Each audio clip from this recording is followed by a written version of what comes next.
We're up. We're live. Amy Nancollis, who's still Amy Hunt in my head. I'm very excited about today. I'm especially excited because we've known each other for a long time. We've chefed together. I put on Instagram yesterday. We were in the trenches together, and I thought that's probably a bit of a disservice to people who are actually in the trenches fighting war. But for anyone that did see that and thought, it's like, that's what it feels like. Going through 18 hours a day, working for famous chefs who, let's just say it's a high-pressured environment. And sometimes there's some shouting and throwing things. So we call it like that. Everyone's seen Gordon Ramsay. You get what the idea. So we've known each other for 20 plus years. Yeah, I think it's 22, I think. Yeah. Maybe more. It's been a while. And we've been through all sorts. And the funniest thing is that I thought, we're going to talk about food and chefing. But actually, the biggest thing I want to share with everyone listening is that you and I have worked fucking long and fucking hard for some hardcore chefs. And then we both had kids. And we go, this is much harder than kitchens. Yeah, put me back in the kitchen. Literally, it's like, give me an 18-hour day in a kitchen any day, because then I get some days off and I get paid and there's like some respite. Yeah. And I never thought I would ever say, after chefing, I thought, that's the hardest thing I'll ever do.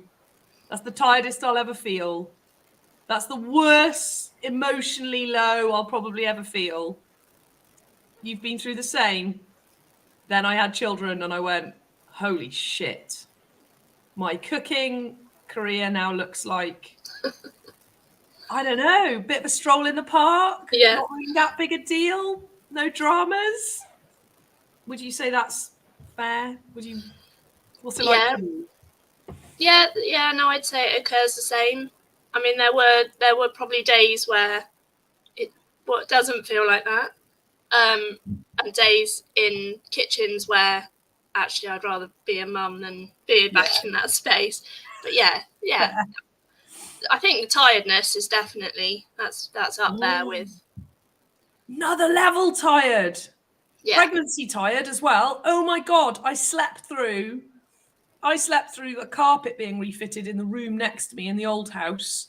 They were literally hammering in like the carpet grips and stuff. Slept through the whole thing. Just out cold. Dead. Yeah. And I think the early days or early weeks of sleep deprivation is something I've never ever experienced before. And people tell people have got advice of what's going to come, but until you're in it and you're living it, you don't. Well, I didn't give it any thought really, but yeah, the sleep deprivation is just horrendous. I do not miss that. When people say, "Oh, would you have any more?" I'm like, absolutely not. And I think the biggest thing for me would be that lack of sleep. Yeah. Well, it is a form of torture. It's used to interrogate, and then we, as parents, literally go through torture. Yeah. And we still love the little buggers. Yeah. It's quite miraculous. Without them. Let's go back. Let's go way back. We're probably going to have conversations today that we haven't had. I was thinking, this is going to be a fun podcast because there's probably loads of stuff in your world and career that, because we work together, I've just not asked you. So tell me about why you got into cooking and what your journey was right in the early days. Okay, so you could even go a bit further back to family, hotel. Yeah. Give everyone a bit of So that's where it started. Was my parents, so my dad's mum and dad, so my nana and papa had a hotel, and then when they got older, they passed it down to my dad, and he's one of 5, so they all ran it together, and we're a big family. All of my aunties and uncles had a lot of children, so of my generation of cousins, there's 13 of us, and we all grew up in the hotel. It was It's on Weston Seafront in Weston Super Mare, and it was originally 2 houses, so that's what they used to call them, and then they extended to 3 and then to 4. So it was like 2 hotels basically in one. I remember going there years ago, and it's like a proper big British seaside 5-6 story. How many stories was it? Can you remember? It's like a lot of stories, 5. isn't it? Like tall, long, big. It was 80 bedrooms. Wow. 80 bedrooms. So, 160 no fucking around. Breakfast. Yeah, like it was big numbers, big graft for my parents and my aunties and uncles. But we lived there as children. Like my mum was telling me the other day that she used to, so when she was pregnant, apparently she told my dad that she was, because it took them a while to get pregnant, and they thought they wouldn't have children. And then when my older sister came along, my mum was like, oh, I'm not going to work, I'm going to stay at home and look after my children. And within, I think it was like a couple of months, my mum was back doing breakfasts at the hotel. And she used to get up in the morning, feed Rebecca, who's my older sister, and then she would drive up to the hotel. And then my auntie's husband at the time, she used to take him up to the 3rd floor because they used to live on the top floor. So she would drop Rebecca off to Uncle Richard. He would look after them, and there'd be like 2 or 3 other cousins there at that point because we're all around a similar kind of age. Yeah. And then she would go down, do breakfast, and then like by lunchtime she'd go back up, get Becca, and then go home. And then sometimes if they had a big dinner, she'd go back and do dinner. Yeah. So, and then obviously I came along like 13 months later, so it was a bit of a shock to mum and dad. And then I've got 2 younger sisters, and they're 2 years apart. So my mum had 4 girls, 5 and under. Like, yeah, it's like just madness. And like every time I have a little mishap with my 2 boys, I say to my mum, I don't know how you did it. I don't know how you did it with 4 girls and work in a hotel. So yeah, insane. But we, like, as children, we had the best up. Like, we don't know any different. Yeah. So we would, we'd be there all the time. There was a point where we actually lived on site as well for quite a number of years. And then I think my mum and dad were like, actually, we need to get out of this building, because dad would like be the first. He'd open up and then he'd lock up. So I think, yeah, it was. They got out quite when they could, basically, and we moved into our own house, but only up the road, so it was like less than a 5-minute walk to the hotel. And then we moved again to the end of the crescent, so it was in a crescent, and the hotel at that point, we didn't have anybody live on site, but the front doorbell was linked to our house, so if anybody got home late or didn't have a key or whatever, the bell would ring in our house. So it would be my dad that would get up in the middle of the night or, whenever, and go down and sort out whoever was at the front door, whatever time of day, night it was. So it was incredible. But like I say, as children, it was also amazing, because whenever we went there, we had, so our cousins would be there because all the aunties and uncles were there, and their children would be there. So it was just like a big playground. It was amazing. And we used to, at Christmas time, we would, because they used to open Christmas and New Year, and just part and parcel of it. And we would move into the hotel for Christmas. And it was the best time. We'd take over the top floor, the 3rd floor in the crescent. Yeah. And we would, like, Santa would come to the hotel, Father Christmas, as we called him back then. He would come to the hotel, and we'd all have our stockings, and it was we were like let loose, because mum, like, all the adults were working really Yeah, hard. yeah. And we all just looked after each other. Yeah. And it was incredible. It was absolutely amazing time. And then I think all the guests used to go home around about the 28th. And then we'd have a few days of no guests in the hotel. And that's when we went nuts. Wild. Like, we used to play hide and seek. I remember they had, I think my fondest memory is that they had an ice cream freezer, like a chest drawer. But because we were so little, you used to have to jump up and like rest on your tummy with a spoon in your hand. You'd be like bent over. And then just this vast array of ice cream. Yeah. Stuffing ice cream in your face, and then you'd have cousin behind you going, "My turn, it's my turn, get out of the way." So yeah, it was amazing. It was absolute. I can imagine as the chefs that ran the hotel, they must have thought we were all really annoying, because we just used to help ourselves to whatever we wanted. So stock control, I can imagine, was interesting. Nightmare.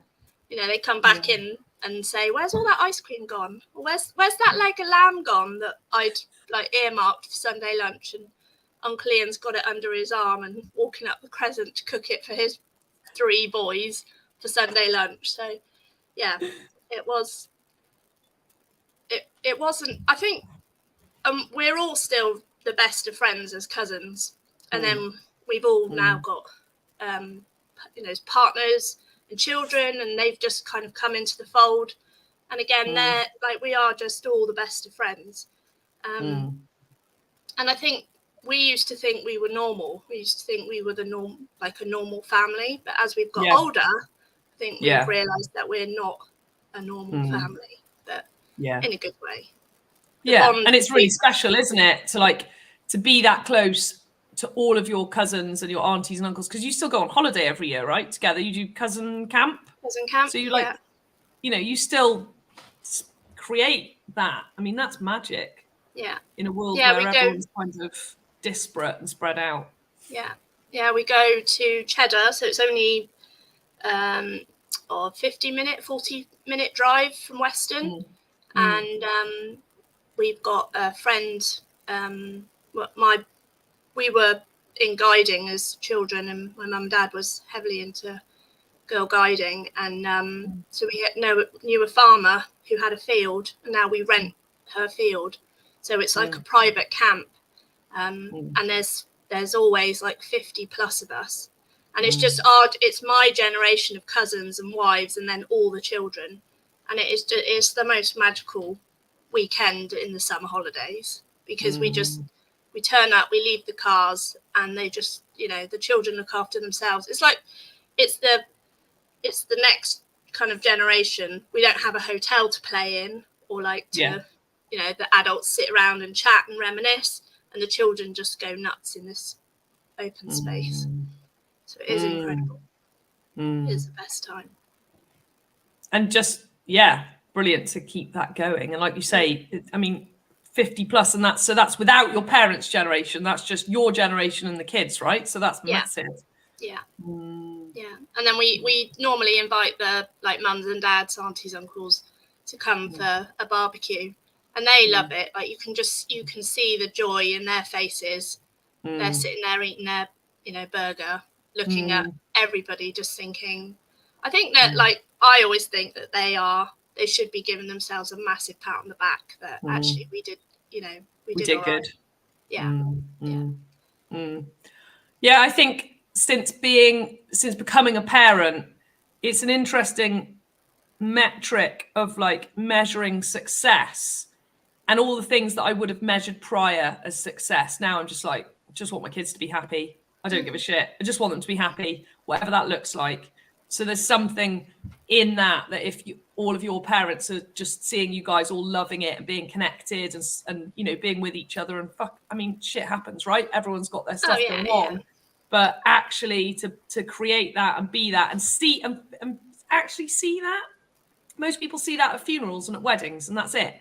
Really, to have the whole family get together like that every year is epic. It's actually making me go, ooh, How amenable is this lady farmer to a mastermind weekend with all of us lot, like, and all the kids? Like, that would be fucking cool, right? Because I don't have that much family to do that, but I have a family in, like, you know, all of us that are doing all our financial freedom and property and stuff. And there's a lot of kids now, actually, in our community. Well, no, I think she'd be up for that because they are sheep farmers, right? But they're both in their 80s. They are incredible. They are the epitome to me of farmers, of like their only day they have off is Christmas Day. Yeah, and then even David, then, I bet they still pop out. Yeah, I was going to say, and then David will still go in the gator to go and just check. But they, like I say, they're both in their 80s. David had a bit of a health scare last year or the year before, and he's doing really well. Like he's back, you know, he's back being fit, and but they do want to, you know, change direction, and the camping side of things is an income where they don't have to work as hard. So and it probably makes more money for less work as well, right? Because like it's just the noise level. That's when, especially when we move in. It's like moving in a mini Glastonbury for the weekend. My mum has a friend in the village, the same little village, and she always says, "Oh, your family were in at the weekend." So they, like, or even the village know about the Hunts moving in for the weekend. So amazing, but it is great fun. And that whole world, it didn't put you off catering, because it could have gone one of both ways. There's quite, your cousin's a chef as well. Yeah, there's quite a few of us that are and were in hospitality. So for me, so we've got two older cousins, so they are like 10 years older than us. Yeah. So they were always like on the kind of outer edges of, you know, as like they were, you know, 15, 16 already working, and then there's little ones, 11 other annoying children running around. But we're still we're close to them as well. And one of them was a chef, and so they're two brothers. So Simon was the chef, and Robert worked out front, and then their wives and partners kind of got involved as well. But the head chef was a lady called Hazel, and she was really uncommon. I mean, it's not common now. Never mind then, right? Like it's total man's world. Like being in the kitchens. Raymond Blanc's, I think there was 3 or 4 of us at best. There was four of us. Yeah. 4 of us, and there was 45 people on the rota. Yeah. So it's not a woman's world in kitchens, and rightly so, because I think we all get to a point where we go, this is fucking nuts. Let's not do this.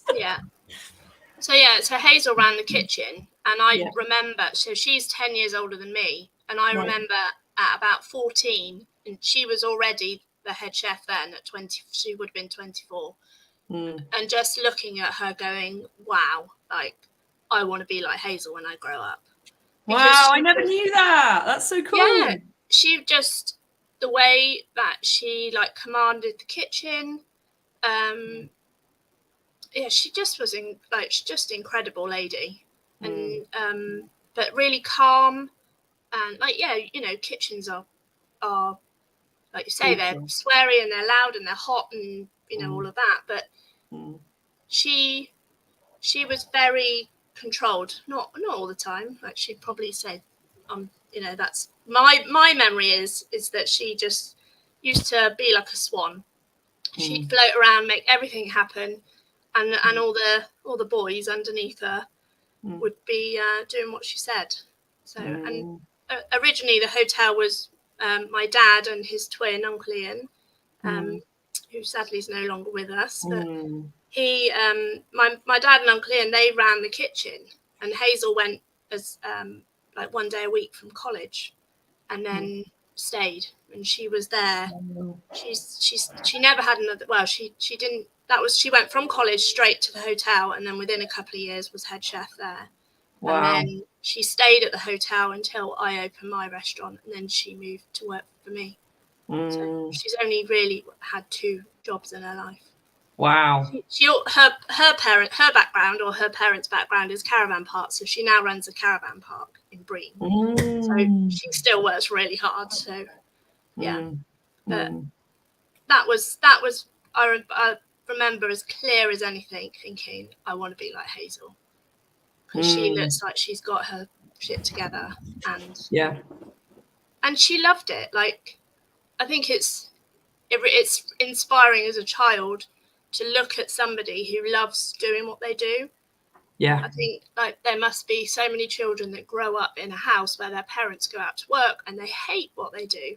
You know, they must grumble, oh God, I got work today. Whereas, and my mum and dad did not, you know, we all have days where we don't want to get out of bed and all of that.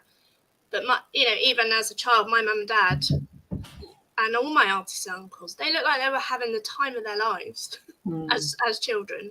That was my perception. And they took us along for the ride. And Hazel was the same. She looked like she was loving it. I think there's really, it's such a fine balance. I think, you know, when we were in kitchens, like, I fucking loved it. You know, it's like, it was hard. It was so hard. Oh man, it was so hard. I look back now and I just go, I don't even really know how I did it. You know, it's taken a lot to get the hard work out of me and get me to calm down. I mean, we kind of joke that, you know, a 9 to 5 is part-time. Like, when you've been a chef and you go to work at 7, 8 in the morning and you finish at midnight, 1 o'clock, and then go to the bloody pub and then get 4 or 5 hours sleep and go back to work. And I think people who haven't done it can't comprehend, like, and it's not like, and then we're sat around. It's like hard, like, it's hard graft. And yet there's something in that. It feels so freaking good. Like, that achieving and that putting beautiful food on a plate and that constant like feeling of achievement. I think maybe that's what it is. It's like that push me pull between, it's really freaking hard, but it feels really freaking good. And then that whole dance of when is that? Because I also look back at kitchens now, knowing everything I know about coaching and all the work I've done, and go, man, we were fucked up. We were basically traumatized children that really just didn't understand boundaries, and, you know, were like, you know, the flip side is paid terrible money. I remember, do you remember when the work time directive came in? Yeah. And we were like, I can't believe they're only going to let us work 48 hours a week. And we were outraged. We were like, I want to fucking come to work. Oh, it didn't work, did it? It didn't work because we just all signed out of it. And we're like, this is bullshit. And it kind of felt like HR just avoided the kitchen wherever they could. Yeah. And it's like this dance. And I still think about it now. You know, now I'm not in kitchens anymore. I still think, how did we get amazing food like we produced, have the hard, but without it being so off the scale? Like, I used to burn out every couple of years and just like need a couple of months off to sleep. And then I'd go back and do it again. I mean, total nut. Like, it's addictive. Totally addictive. And I remember reading about I think it's Stockholm syndrome.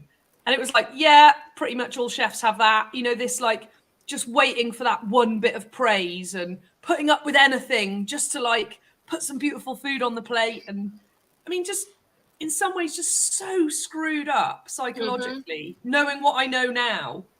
And at the same time, best time ever, camaraderie, that was our life. Best friend, like, yeah, and you make like best friends for life. You know, it is. When you were saying then about the, you know, I don't know why we do it. I think that's why there's quite a lot of correlation between like rock stars and chefs, like, because I think the rocks, you know, are like Mick Jagger, or, you know, even Harry Styles now. That buzz of when they're on the stage and performing, that is, I've never been on a stage performing, but that is my kind of, I think that's what kitchens are like high pressure kitchens. When you have a good service, there is the buzz of that. Best feeling in the world. Yeah, like better than any, you know, drugs and alcohol. Like it is just like, I've got goosebumps now. Yeah, like, and me just thinking about it, like, it is the best feeling in the world when you have, it's when you're at the peak of your career. Must be like when footballers score a goal. Like, it is that you are in the Premiership, getting the food on the plate, it looks amazing, doing 100 covers or 150 covers. I mean, the Manoir used to do over 100 covers some services, right, at 2 Michelin star level. I mean, it was insane what we used to do. And the chef not shouting or throwing anything or losing their shit. Like, if we could do a service like that, it is just like, oh, yeah, and yeah. like that's the addictive buzz, I think. Yeah, and it's weird, isn't it? Because you can't get that if you start, like, if we started going, right, you work 8 hours a day and we've got to make it easy and all of that. You don't. It's like without the hard, you don't get the high in some ways in the kitchen. You know, if it's all automated and you just stand and you do your thing and basically become a robot, it's such a it's such a dilemma. Like such a dilemma. I think though, I still get that. So I work New Year's Eve I cooked for 6 people in their house, and I did a fillet of beef, and then when I carved into the beef and it was perfect, I was like, yes. So again, like it is that. Yeah, it's weird. It's like it's like personal praise sometimes. Like it's that inner, like, yes, I've done it. You just know, like, I've smashed this. Yeah, you don't need anyone else to tell you it's good. It's like, that's fucking good. But maybe as I've got older, that's what I've replaced, rather than the head chef on the past, like Gary saying, oh, well done, guys, you can have a beer tonight. You can have some dinner. You can have a curry after service. Oh, he'll be forever in my... do you know, I think about him a lot, considering it was like 20 years ago, and yeah, it's just, and Goody and Chris Horridge and just everyone that we worked with. It was just Bennett epic. and Shane and yeah. Yeah. I even think about Miriam, you know, who said the four women that worked there with me and Alex, and a French girl called Miriam, and then Claire was in pastry. There was an Irish lady at one point as well, but I don't know whether she'd gone. She was hardcore, man. She was like, I can't remember her name. She might have left before you got there. She was She was like sous chef, I think. Little Irish hands, like. I don't remember her. Hardcore. I don't remember her hands. She was tiny, but she was a hard motherfucker. Like, she was just. Yeah. Yeah. Mary. Oh, I can't remember. But just, yeah, that whole world of it. It's just, yeah, that push and pull. I remember mum and dad coming to eat there, and mum, because obviously mum saw the side of it that the other side, don't see. And I remember her saying, she went, I just can't enjoy it, and I can't spend the money and enjoy it because I know what you go through to put that food on the plate. And not just me. She was like, I know what you all go through to like create that for customers. And that's always stayed with me as well, because it was almost like, oh man, you didn't enjoy it. I went through all that, and it was like, it was a real like, oh, okay, there's something not quite right, and yet it's perfect. And where my mum and dad came, wherever I've worked, they've always come for dinner. I wonder, because they were from that in the industry, so they know background. They know the game. Yeah. And my dad tried to talk me out of it. Like, he did try and say, you know, don't do it. It's unsociable hours. You'll be the only girl in the kitchen. You'll have to work harder to prove yourself. And I still was like, yeah, but I want to be like Hazel. Like, she was a rock, like, to me, she was a rock star, yeah.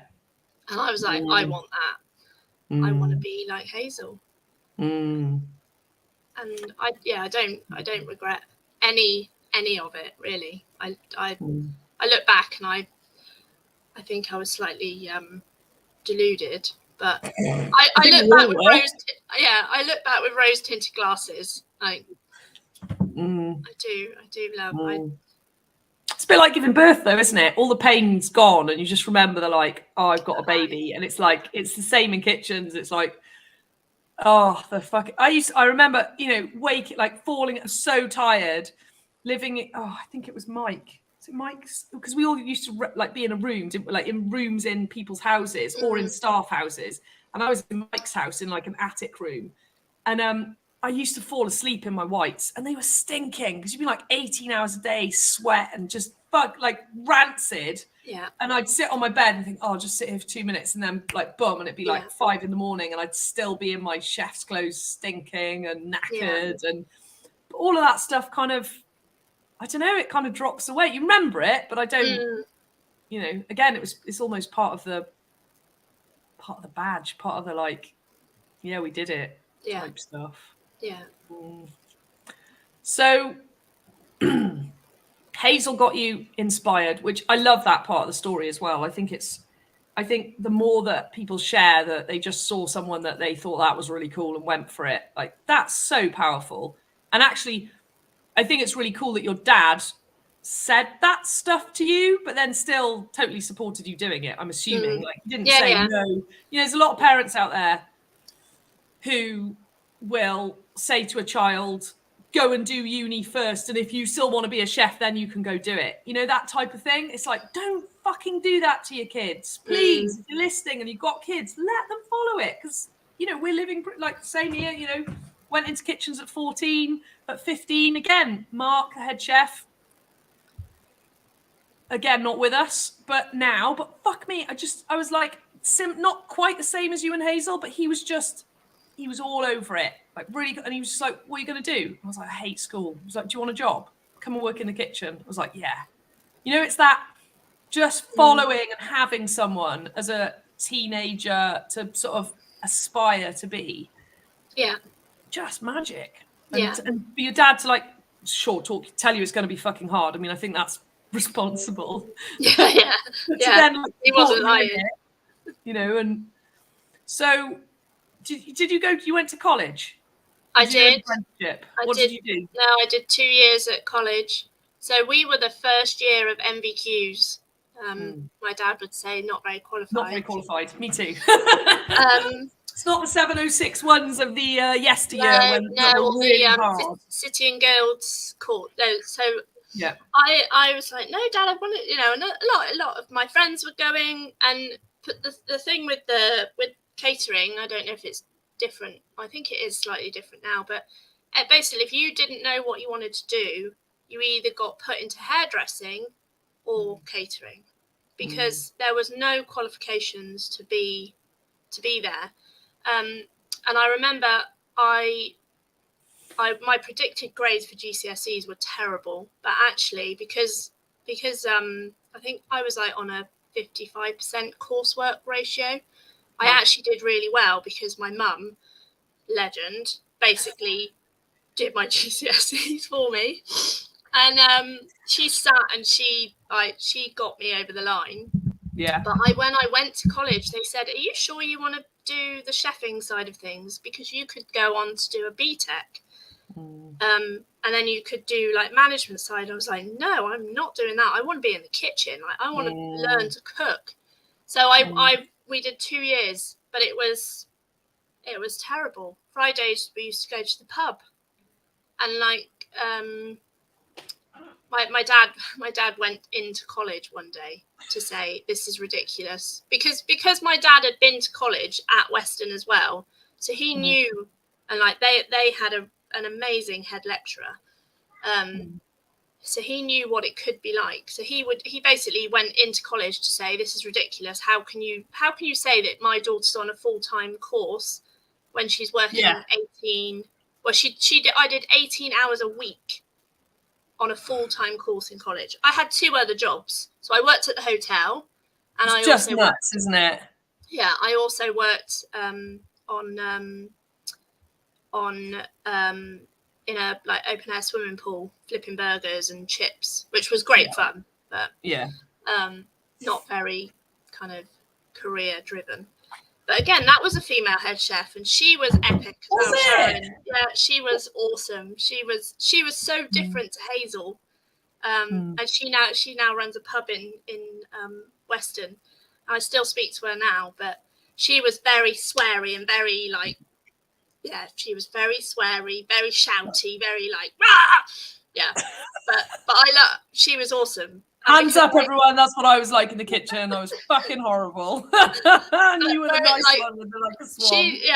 I got on with Sharon because I could actually do watch. So she'd shout and I'd do it.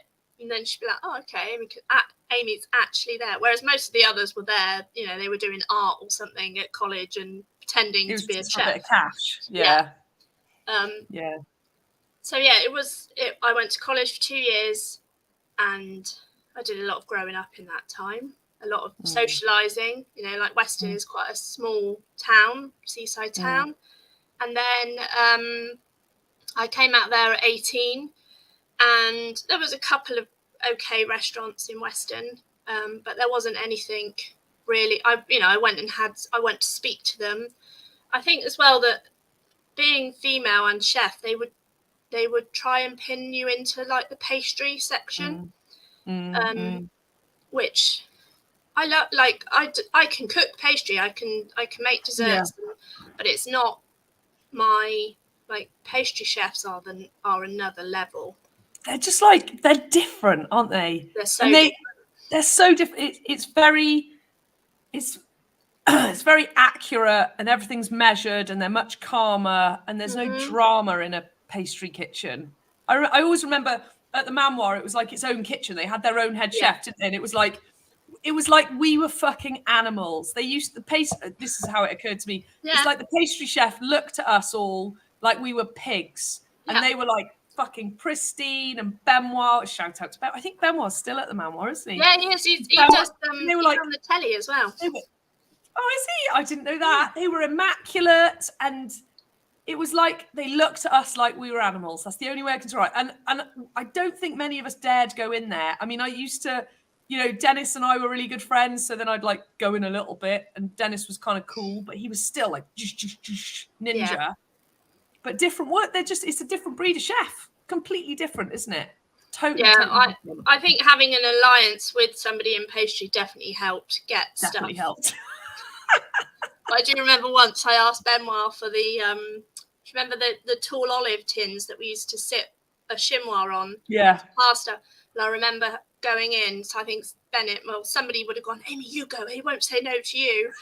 And I was like, can I borrow? I was absolutely cacking it. And he would look at he's quite tall, isn't really he? Tall. Looked down at me. You want to borrow what? He let me have it, but he was like, you make sure you bring it back or I will find you. I was like, okay. Yeah, so, he's like what's his name? Liam Neeson. I will find you and I will kill you. Like that's literally what it felt like. yeah. But I mean, he's a lovely guy. But awesome. Got so much love for all of them. But just so different. So you didn't want to do pastry, and it's interesting. I think like the whole putting women more into pastry, I think there's a level to which as well. There's probably patisserie is a little bit more feminine, actually. There's probably something in that because it's much more gentle, it's lightweight. Like working in the main sections of kitchens is like, it's just physically hard. Like the fucking stock pans that weigh, I didn't even know how much they weigh, but it's like 20 kilo more. Sacks of potatoes, like, sacks of potatoes, carrots, boxes of cabbages, Well, you're weighing like a couple 100 grams of this, and all right, you've got big blocks of butter, but it's not 20 kilos of potatoes, right? So I'd say a bag of flour is the heaviest thing. Yes, true, 10k. But everything else is pretty lightweight. So I didn't want to do pastry. I have worked in pastry sections, but it's just not my. It's different, isn't it? It's really quiet and like planned, really and there's no chaos. Yeah. And if you fuck up pastry, it's dead. Whereas if you mess up something else, you can usually rescue it and change it and sort it out. But you mess up in pastry, it's like start again. Done. Game over. Yeah. So then do you remember the Caterer magazine? Yeah. So I used to buy that. So whenever I wanted a job, I would buy the Caterer, and at the back of I wouldn't read any of the front stuff, but at the back of it was a job directory. Yeah, sorry, Caterer. Your job directory is good though, so you're all right. And I would just scroll through there. So there was an advert for a 5-star hotel down in Devon. So I went there, and again, I was it's normal. I was the only female in the kitchen. That was a male head chef, so that was the first time I worked with a guy. Where was that? What restaurant was that? It was called the Belmont in Sidmouth. Right. So it was a hotel. Yeah. And it was the Brand Brothers. So it's like a brand. They've got quite a lot. I think they've got 5, or they had 5 hotels down in like South Devon kind of area. Yeah. And the head chef was a typical head chef, like he would drink bottles of diet, like Coke, not even Diet Coke, full fat Coke. He was a big guy. He would just sit in his office and design menus and then come out at service and pretend to be in charge of the kitchen. But there was a couple of other chefs that really took me under their wing. I was 18 years old, first time away from home, living in staff quarters, and they really looked after me. Dale and Andy, they were amazing. Dale was really into his music as well, so we got on like a house on fire. And but I kept. They put me.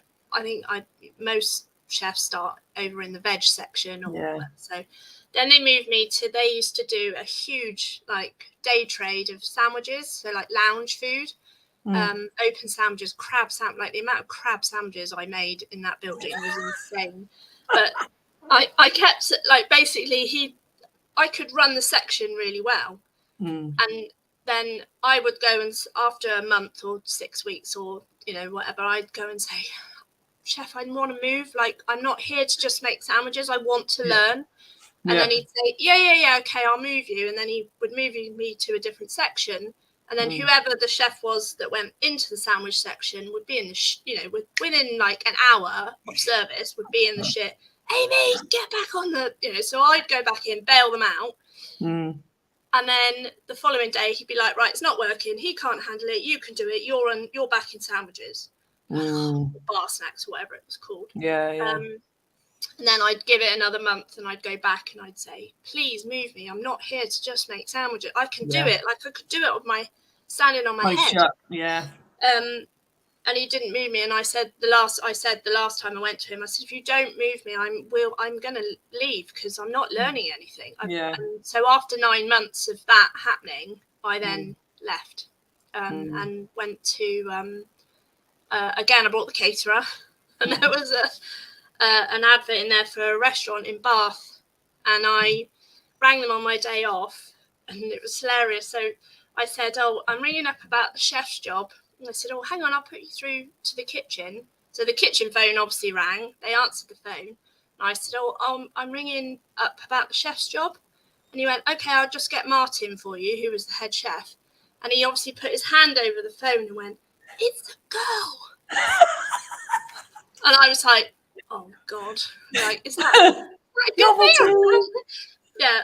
Anyway, I spoke to Martin. He said, come for a trial. So I went up to have a trial. And I remember turning up at this, I think it's like a Georgian style house, beautiful, just on the outskirts of Bath. And I went in and it was all like, I didn't know, but it was a 2-star Michelin restaurant. I had no idea I didn't even know what Michelin was. So I turned up and it's, like plush lounge and like immaculately laid tables and even the windows were sparkling. And I walked down the stairs into the kitchen, and outside the kitchen door was this huge wall with the chef, with Martin, spooning like sauce onto and it was this massive picture. And I remember in my head going, shit, this place must be really good. Like, I need to really impress. I had no idea. And then I did the day trial and I got the job. And I worked there for just under a year. What was the name of the hotel? Was it a restaurant or a hotel? It was a restaurant. It was called Restaurant Letany in Bath. And it's no longer there. So Martin is called Martin Blunos. And his parents are from Latvia. So it was an incredible, like his mum and dad were amazing. I loved them and they really liked me. They would come and visit most weekends and they'd bring me like a pastry or box of chocolates or something. Just to, again, I was the only female in the kitchen. And how many chefs? I think there was 5 or 6 of us, so quite a small brigade.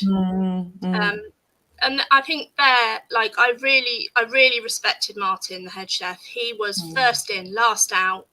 He'd wash up. He would like polish cutlery. Like I think I've learned a lot from every head chef that I've worked for. But I'd say with Martin, I I got the biggest, like, wow, this is how you actually run a restaurant of, like, you know, good or bad. But he'd go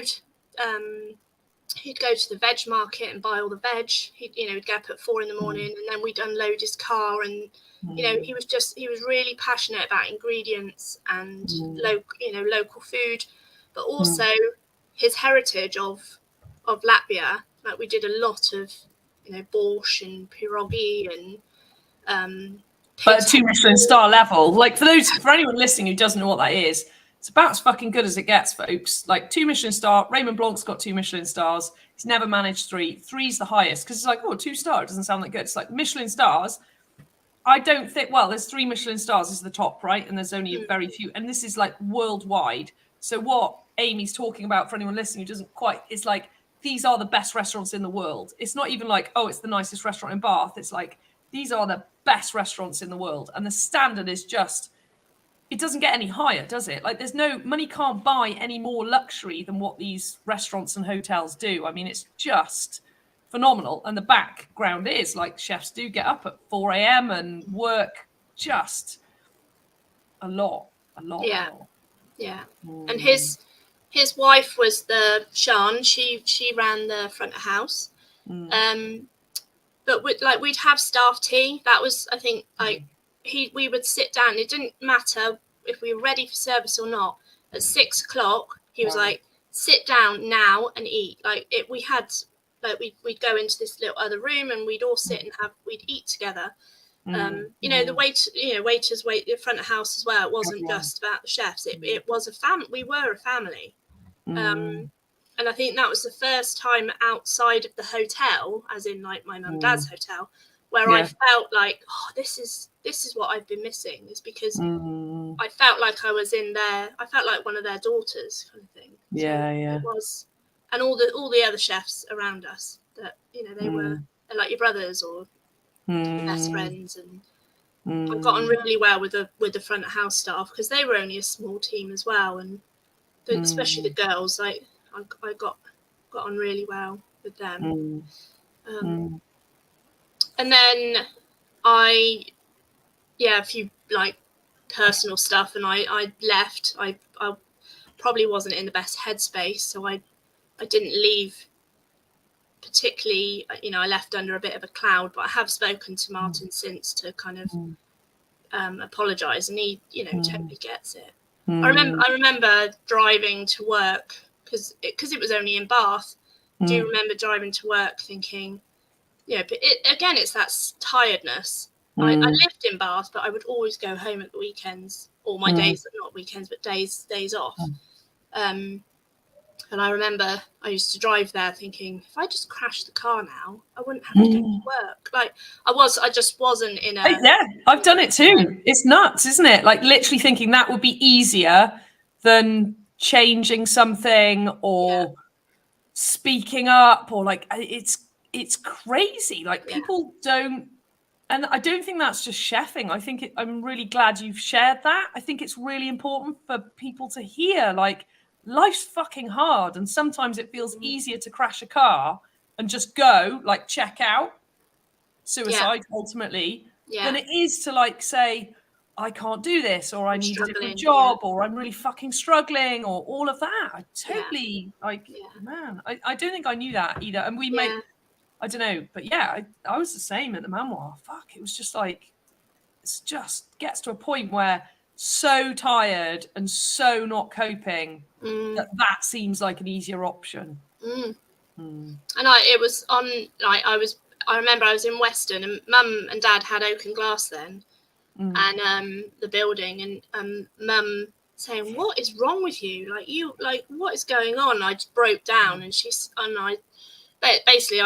one of the sous chef wasn't particularly nice to me, and he asked me out on a date, and I said no, and then he just made my life hell. Like, he was vile. Like, he was vile to me. So I told Mum, and she said, "You need to ring Martin. Just need to." So I rang from Weston. I rang him on my day off, and I said, I can't do this anymore. Like, it's not good.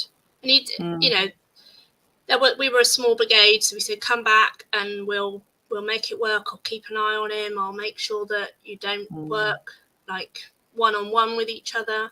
But you just can't. It's so together, isn't it? And so tight, which makes it amazing. But then when it's not working, it's so toxic. And it made it work. Like, it made it worse because he obviously went to speak to him, and then he. So I basically we used to have a Sunday Monday off, and once a month you'd have to do Sunday breakfast because we had guests that would stay overnight. So I went in and did breakfast on the Sunday morning because I'd been rotated on to do it, and I packed up all my stuff and drove to Weston, and that I never went back. So that's not an uncommon chef story, though. I mean, there's so many. I've left jobs and I think it's that's I think that's where we break down in catering. That's where we fail each other, and we fail people, and head chefs fail. And it's like when it's going well, it's fine. But when there's a breakdown, it's toxic. It doesn't work. No one's got that. I think, look, knowing what I know now as a coach and looking back, it's like no one's got the language. Like no one's got the ability to have a conversation without being triggered. Everyone's exhausted. So actually, there's not a lot of capacity for conversations. Actually, people just get more upset. And there's something there about it's so hierarchical as well, that there's this sort of like, you can't fucking say anything, like suck it up or fuck off. Really, which is such a shame then. I mean, when I left, I think I did 17 years in kitchens. When I left, that was my biggest struggle. I was doing supper club and I was like, it's such waste to leave the industry. There's all of this input's been put into me and I've put so much into everything. But it's like, I just don't want to do it anymore. I just can't, it takes everything as a career, I guess. And it's a shame. And again, I don't actually know the answers. It is one of the things that I spend quite a lot of time thinking about, and like wondering like how can you get the best of both? How can you have incredible food?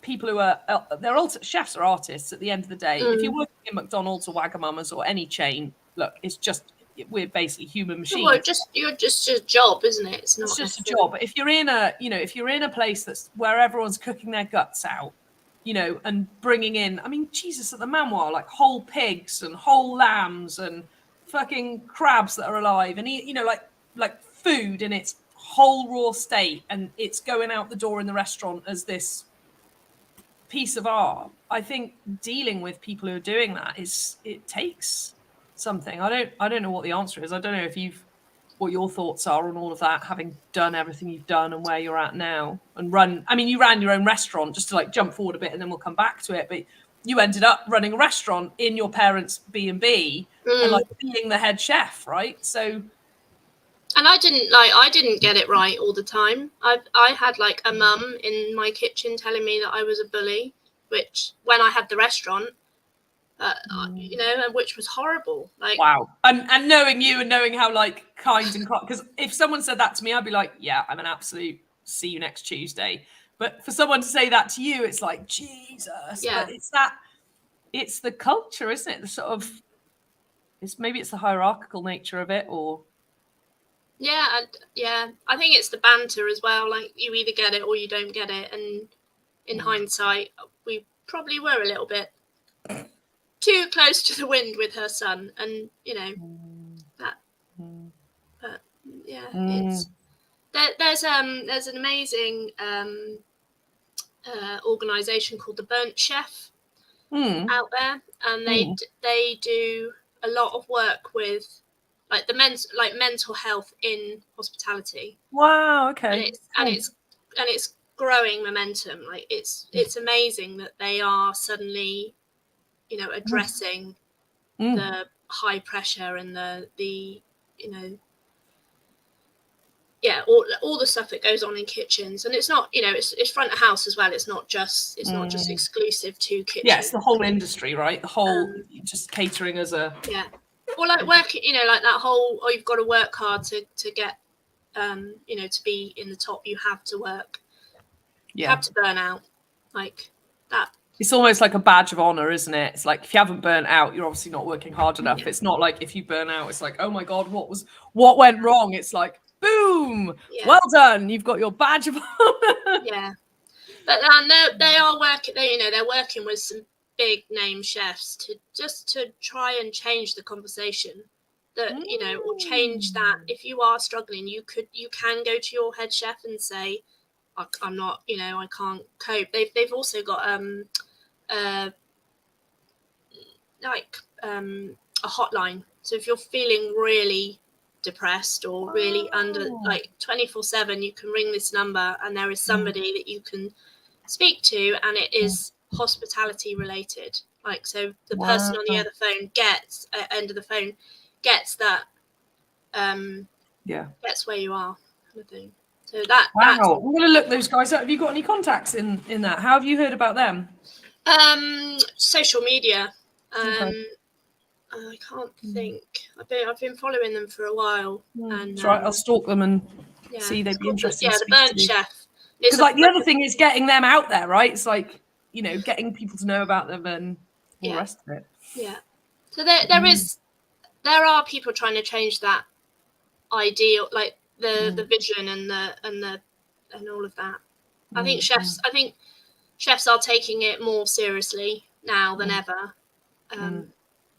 Like it's all down to staff retention as well. I think hospitality, front of house, back house, it is the most transient industry out there. Well, the churn is just huge, isn't it? Massive. I mean, God, if I look back, what was the longest I stayed in a job? I mean, even at the Manoir, I did 1.5 years, traveled for 3 months, and then went back and did not. I didn't do a 3-year straight stint, and even 3 years was like, Jesus, that was a long time to work in a kitchen like that. Yeah, mine was just over 2 years. I did it at the Manoir, and then when I had my own restaurant, even that was like 9 and I don't know. Well, it was just short of 10 years. That's a lot. That's fucking good going for a restaurant. Well, I always said I'd do 10 years. That was always I'll do 10 years and then I'll see. And I did 9 and it was nearly 10. We stopped in October, and it would have been 10 years in that December. So I'm 10 years. So and even there, like even having my own restaurant, I knew I was sailing close to the wind of burnout. So, and I was the head chef. Like I was in control. I was the creator of the restaurant and in control of my own burnout. And I'd still got to the end of that 10 years exhausted. And I had Harry, who was 18 months old. So yeah, I mean that's just doing both. I mean, doing one or the other is enough, but doing both is massive. Yeah. What so when you left, just to skip back, so you left Martin's restaurant, 2 Michelin star there. Where did you go next? Then I went to Cardiff. This is where our paths crossed without us knowing it until we met at Raymond Blanc's, right? At the Galois. Yeah. Shout out to Padge and Francis and Ellen and everyone. Yeah. And I love Le Galois. Padge is a fiery one, as you know. But again, they were a family. It was Padge and his wife Karen at the time, and his sister Ellen, and her husband Francis, and then the mum and dad were in the background as well. Yes, of course, Anne and Graham as well, wasn't it? Yeah. So it was. I was back working for another family, which I love. Like I'd say that is my top kind of priority. Even now is family. Like that is my that's the biggest thing on my list. And I did there was 3 of us in the kitchen. And then we did get a 4th. We did get another commie in.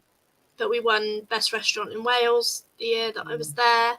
We got a Red M, which is like a nod from Michelin to go, you're on the right track. Yeah.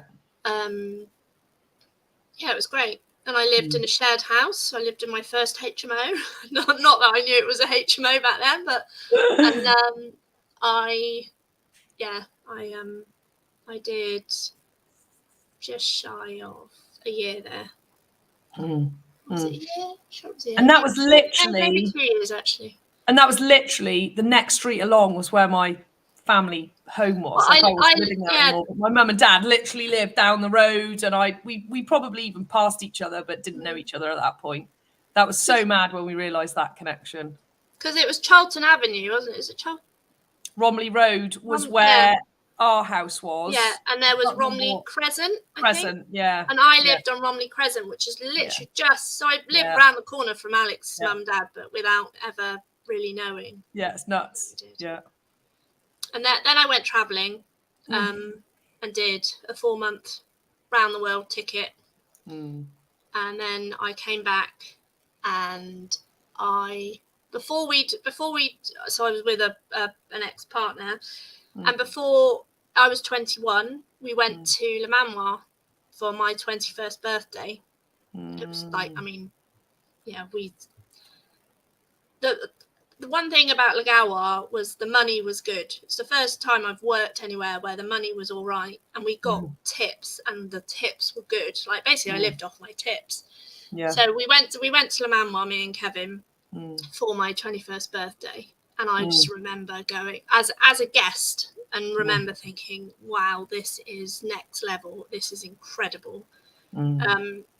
It's another world, isn't it? Yeah. Oh my God. Like the walking up the lavender path and the building and just all of it was, the room was just the best. I've stayed in lots of hotels, but there's nothing comes close to Le Manoir. And it's been voted one of the best hotels in the world several times over. And I mean, it is magic. And there's something as well about the staff. I remember when we went out in London and we went to whatever Michelin star restaurant it was, and it was so freaking cliquey, and the staff, it was like, dudes, like chill the fuck out. And the clients were really cliquey, and like the Manoir, there was never any of that. It was always just magic. It didn't matter who you were treated just so well, and nothing was a problem. And it was genuinely nothing wasn't a problem. It wasn't like we've been told that the customers are right and that nothing's a problem. It was like genuinely all of the staff that worked there, and the same when we were there, just loved it. I don't know what it is. I don't know how that was. I don't know how RB created that. That was magic. Even with all the carnage, it was still magic. Yeah. And I remember sitting in the restaurant, and I said to Kevin, when we get back from traveling, I'm coming to work here. Wow. And so we went traveling, came back. I'd made a contact with a guy that ran an agency that placed chefs in higher kind of establishment places. So I rang Craig, who really weirdly, his parents were from Weston Super Mare. And he's now moved back to Weston and still runs his own agency from Weston. Wow. Within hospitality. Yeah. And so I rang Craig. I said, I want to work at Le Manoir. And he said, right, okay, it's a 2-day trial. So I went to work there for 2 days. The first day you just work within the kitchen, and then the second day they make you cook something. But I'd already connected with somebody there that told me that this was what was going to happen.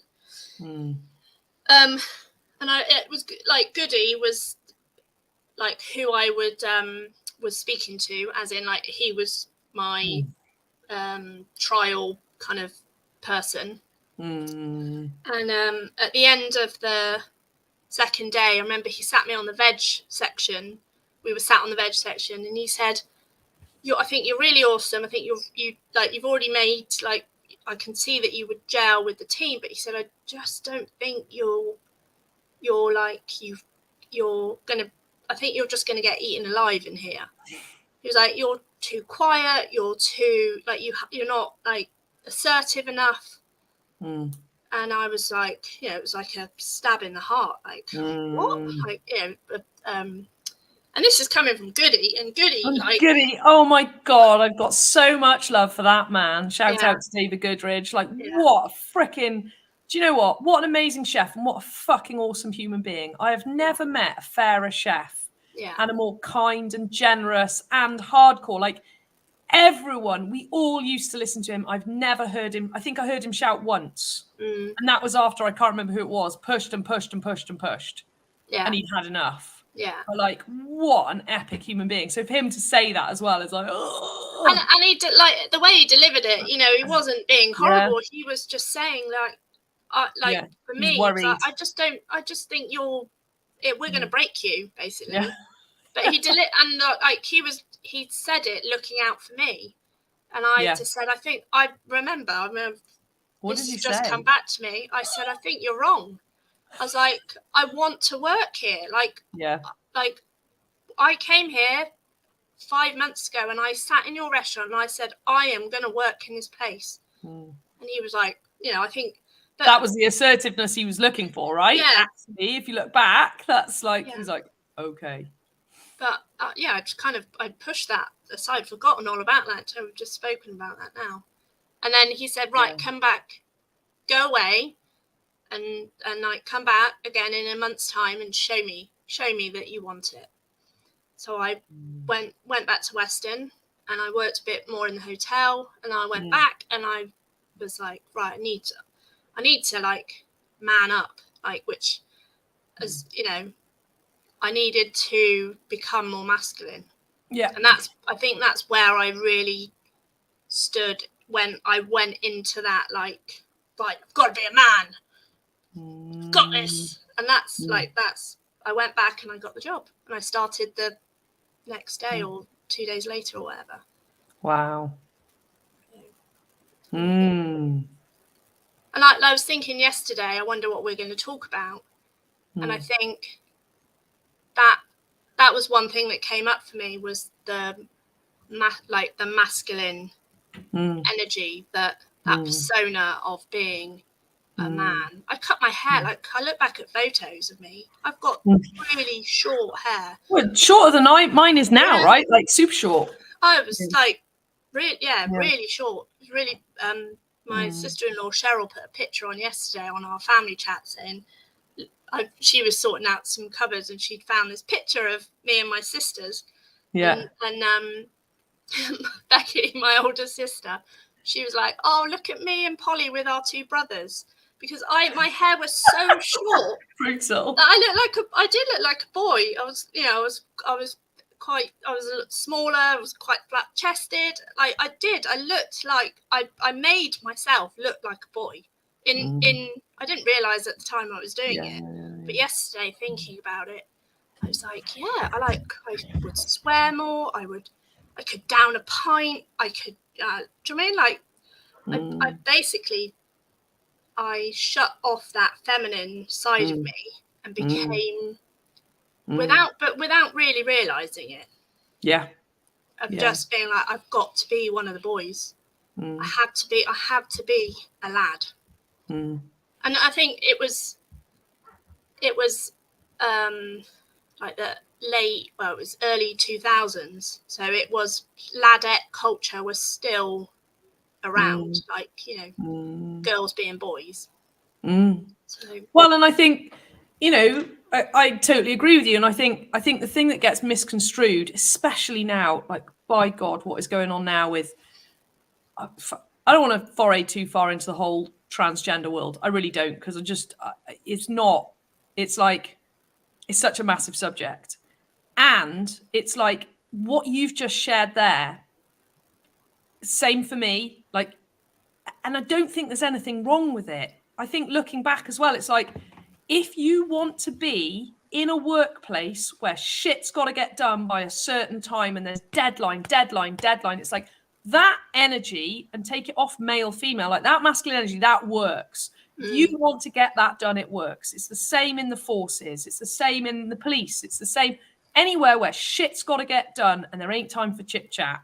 It's masculine. It's like, that's the energy of it. I think what's scary now, just to touch a little bit on it, is that I would have been told, if I was a teenager now, I would probably be being told, oh, you're probably a boy.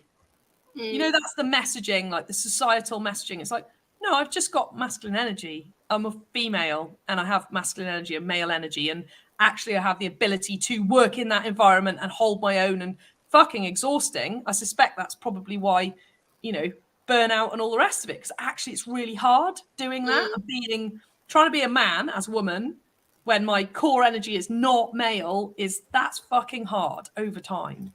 But yeah, and I think like my dad had warned me about that. Like he said, if you go in as a female in a kitchen, you will have to work harder to prove yourself. And it is I'm not like crying oh poor me, but that is what I did.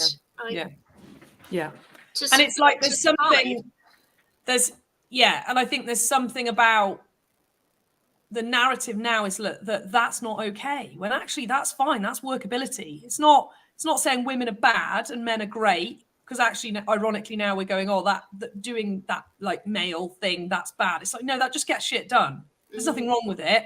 And then there's a whole world when it doesn't work and you need conversation and compassion and all the feminine kind of traits.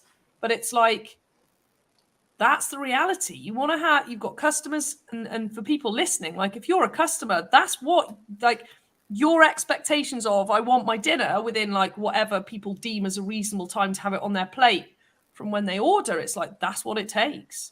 That takes human beings going, pow, pow, pow, pow. There's no time for please or thank you or, oh, excuse me, would you mind? It's like, now. And that's masculine energy. And I think I don't think that's spoken about enough generally, and I'm even cautious to bring it up here. It's like, oh God, if someone listens to this, takes it out of context, takes a soundbite, then all of a sudden we're into the world of just a shit show. But actually that's the reality. Kitchens are male environments. Nothing wrong. That works. And I think I didn't ever feel as a woman like there's a whole world of working harder, but actually, as you said it then, I was like, it's working harder because it's really hard to be a man when you're a woman. When I'm a woman, it's really hard to be a man. So it felt even harder, because actually doing all of that stuff and working those hours and being that like regimented and structured, that's hard. And I think we do men a disservice when we then go, oh, the patriarchy and they're oppressing us. It's like, I didn't ever feel oppressed in a kitchen. No one ever stopped me doing anything in a kitchen. I could work any section. Like they let us in, right? For the first few days, it's a bit odd because it's really discombobulating, I think, for like a group of guys to suddenly have a girl in the mix. And again, we don't talk about that enough. But actually, I mean, we've worked in the best restaurants in the world. We can go anywhere. We can fucking do anything. It's not like we weren't allowed. Was it hard? Yeah, it was fucking hard for the guys as well. Yeah. But it wasn't a walk in the park for them and hard for us. It was hard for it. Hard for everyone. Hard for everyone. Yeah. And I think there's also a thing that's not spoken about. It's hard for the guys to have a woman in a hard environment, because a man's, and guys, anyone listening, I'm talking generally now, don't lose your shit over this. I have it that at the moment there's not enough people listening to this podcast that I'm going to get any major hate. So it's like, let's fucking get it out now before, too many people hear it. It'll probably come back to bite me in fucking 10 years when it's still on the internet. It's like, men's natural proclivity is protection of women and children. So you chuck a woman in a male work environment, it's a head fuck for them. Might not be for all of them, but in a general way, society's like, protect women and children. Like, we're at war at the moment. People go, oh, we're not at war. Ukraine's at war. We're fucking at war at the moment. The people that got out of Ukraine are the women and children. The people that are still there fighting are the men. Like, there's nothing like a good war to show us feminine, masculine, and how it works. And men's natural proclivity is to stay and fight. And women's natural proclivity is for nurturing, protecting the children, looking after the home, and nourishing the men so that they can fight. It's like I almost go like, gosh, can I say that in 2023? But like, so actually what we don't talk about is putting women in a male environment, including on the front line and in the army and on the police. The men have then got to deal with, fuck, I've got to take care of this now, as well as whatever's coming at me from the past or from a criminal or from a combatant. And it's like, it's kind of nice to actually acknowledge that and go, oh, look, if we have both, it all works. Yeah, and like you saying that, there were definitely chefs, not just at Le Manoir, but in all the places I've worked, that they would definitely be in that, oh, I've got to look after Amy. Like I have become a lot of chef's little sister. Like I would naturally fall into that kind of role of like, oh, we need to look after. Yeah. But I'd be on the other side going, no, you don't. I'll fucking show you. I do it myself. So it is that. I think it's a mind screw for everyone doing it. When we start going, oh, everyone can go everywhere. It's like, yeah, okay, that's fine. If we don't deal with our general, like our intrinsic nature of like, as women, again, everybody, I'm talking generally, as women, it's like feed, nurture, look after, check people are okay, mother people, be people pleasery, because actually if you ain't and you've got kids, good luck. You know, like you got to look after people. So there's that whole world as well. Like, you know, I'd want to make sure people had eaten properly. And why were they looking sick? And, you know, even in the world of like bum, bum, bum, we're in the kitchen, I'd still want to care for people. And, you know, like, it's just. Oh God, I felt like I was an agony aunt. You know, like agony aunt, they would mum, come to me and say, "Oh, my girlfriend's done this. What should I do? Go and buy some flowers and like tell her you're sorry, or actually you probably shouldn't be together. You know, whatever." So it works both ways, and I'm not like neither of us are saying that women shouldn't be in men's jobs. So, no, like, just to put not that at all. out there, like, that's not what we're saying. Absolutely. It's like actually dealing with and being explicit about what everyone deals with, what the men deal with and what the women deal with, and then how to like have some workability. Everyone stands a fighting chance rather than women going in and us, you know, like when we did, thinking, oh, we have to be like men. And there's a level to which we do, but then that gets twisted and made like that's bad and wrong. It's like, no, it's just a way of being to get stuff done and vice versa. It's like, all right, you know, can we make kitchens... Even as I'm thinking of saying it out loud, I'm like, good luck. I'm like, can we make kitchens a more nurturing, kind environment? And even though I'm about to say, I'm like, fuck off, it's not going to happen. Like, it's hard. You know, we don't have to make everything fluffy. No. You know, it's like... It works. Like, and it's worked for generations. Yeah. Yeah. And I think it's such an interesting time with the way social media is and connection is and talking about mental health, but then not dealing with what a human is by intrinsic nature of like, we are animals and we've got all these instincts and all of these ways of being and stuff. And it's like, it's almost like it's got to go too far one way to then go, okay, let's have conversations about all of it. Like, what are people really dealing with? What are people's real feelings? You know, all of that. Did you ever read Kitchen Confidential by, oh my God, I can't believe I'm not remembering his name now. Sorry. Anthony Bourdain, thank you. God rest his soul. I remember reading that book. If anyone wants to know what it's like to work in a kitchen, I read that and went, holy fuck, someone wrote down what actually goes on. Like how hard it is, and sex in storerooms and cocaine on the pass and, you know, all of that. Like, and I think that gets glamorized. You know, it's like, I didn't ever have sex with someone in a storeroom, and I didn't actually do cocaine in kitchens. I did it in the club, you know, after work. But, you know, but there is that. I know chefs that did, though. I know chefs that, right. We all did know chefs that did it or did it. Yeah. And it's like actually just talking about all that stuff, you know, and just going, this is what it's like. But you can't, at the same time, you can't go into 16-year-olds college MBQs going, this is what it's going to be like, folks. Good luck. And I think that's probably what my dad was trying to tell me, but without explicitly telling me, because like your dad knows. Yeah, and my dad worked on cruise ships. He worked on the QE2 as a chef, so he's seen it all. Like, yeah. The hospitality industry is quite incestuous, for those that don't know. But can you imagine on a cruise ship, like when you're at sea for months at a time? And my dad was with my mum then, so he would just watch it all going on. So yeah. To then have your daughter go, I'm going to be a chef. You must be like, holy it? What?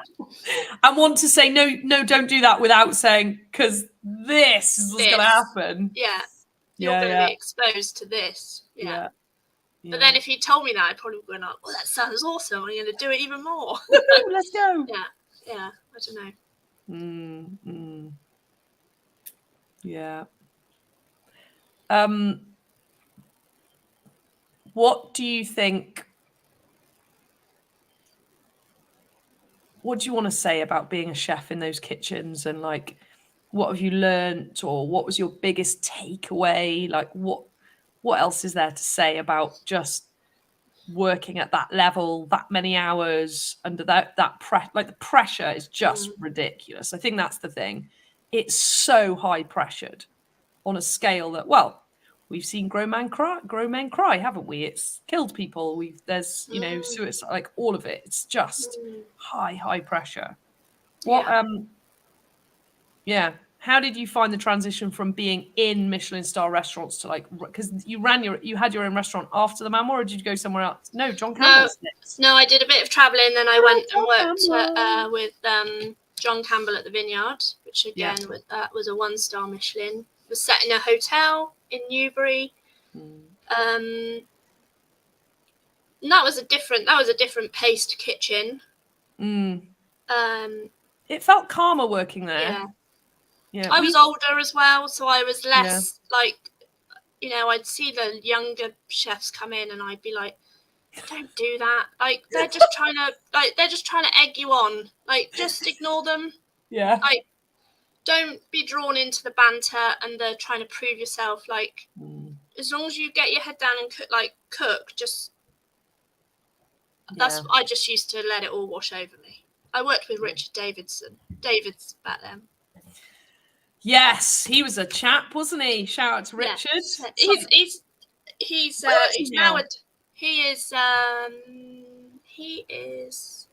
last I heard anyway. I can't remember.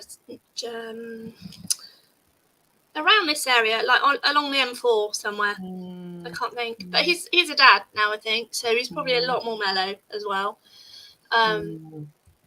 But yeah, that was an experience. But I was older, and I just like they'd try and drag me into their games, because there's a lot of games that happen in kitchens. A lot of like proving yourself and doing silly stuff. Eat this spoon of gum that will glue your mouth together, and like or a spoonful of wasabi, because the chefs were all tasting stuff all the time, weren't we? So it's like wasabi, try that, like just nut stuff. My first day at the Memoir, Chris Harrod, shout out to Chris Harrod, who's now running the Crown at Whitebrook, because that's the other thing. The guys that we work with, I mean, there's some big chefs and names and Michelin stars that came out of that. He was hung up by his chef's jacket in the meat fridge. Literally, they'd like rucked it up and hung it on one of the big hooks that usually a carcass is hung on. And then there was a duck next to him in a little bin bag jacket, like a whole duck, dead, obviously, with a paper spliff hanging out of the duck's mouth. And I was like new, set, I don't know, 18. I can't remember how I was. He was like, "Don't worry about it. They'll get me down in a minute. What do you need?" And then got whatever I needed. And he was like, and I just like walked out and shut the fridge door and was like, "What the hell is going on?" Yeah. So there's a lot of that happens in kitchens. And so by the time I got to John Campbell, I was older. I was like 26, 27. And like, I wouldn't get drawn into it. And then I would nurture the younger chefs to try and not make the same mistakes that I've seen other chefs make. Didn't always work. But I did really enjoy it there. I learned a lot there.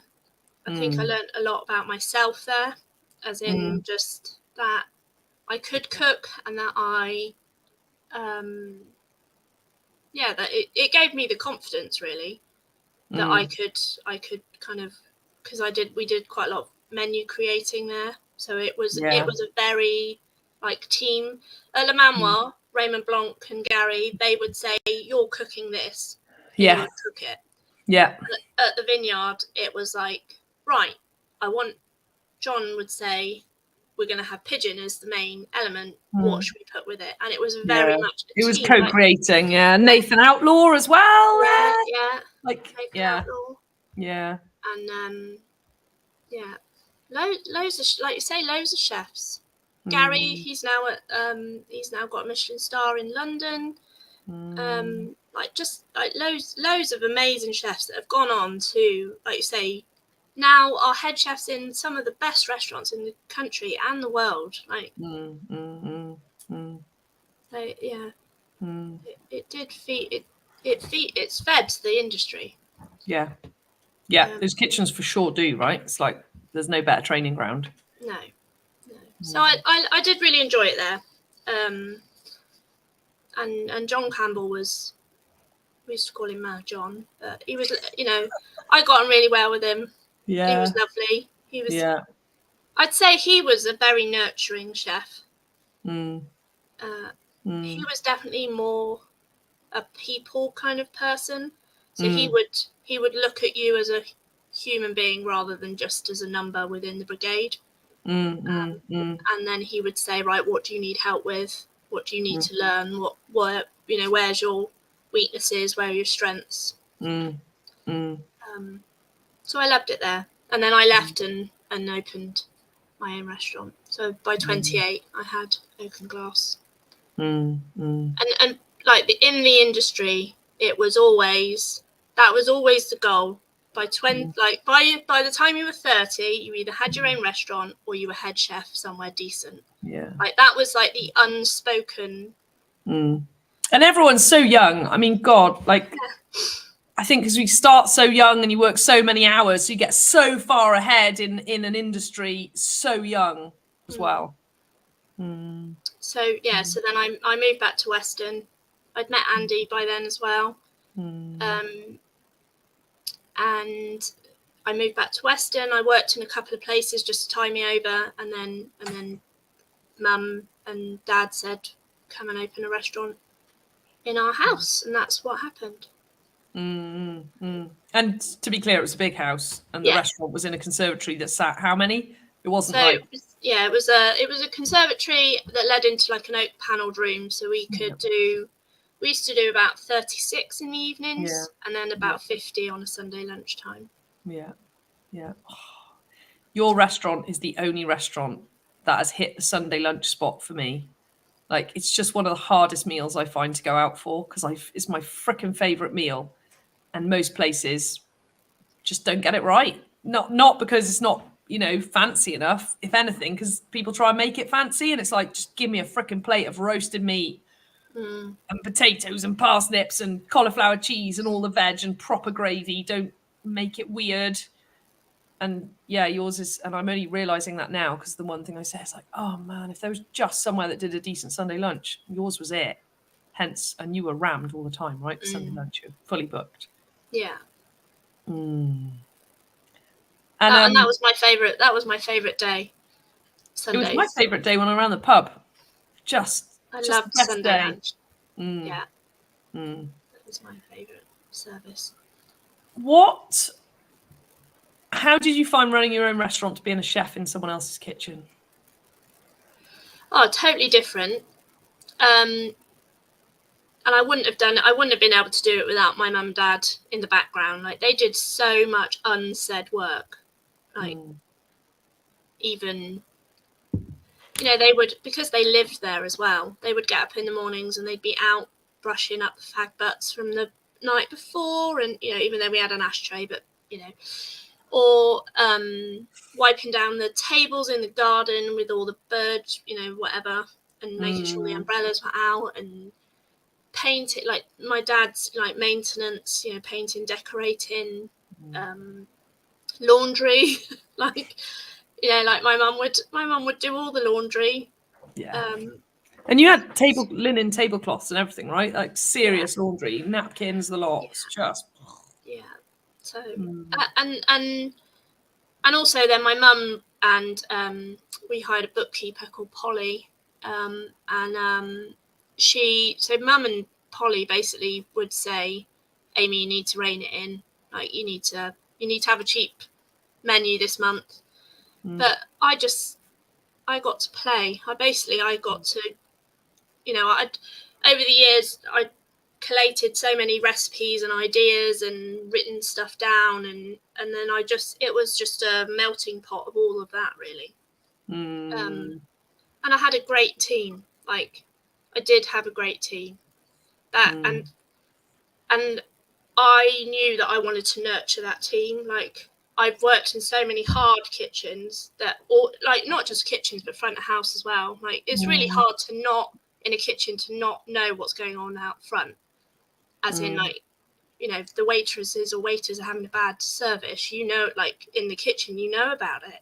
And that, like, they get just as much rap for messing up as we would in the kitchen. So it wasn't just like poor kitchen, it's all hard done by. Like, it was the same out the front. And they're customer facing as well, so they've got to deal with people too, whereas in the kitchen you could swear or be crying, or it didn't matter because you're in the kitchen. But like front of house is dealing with being on, like, proper on show as well.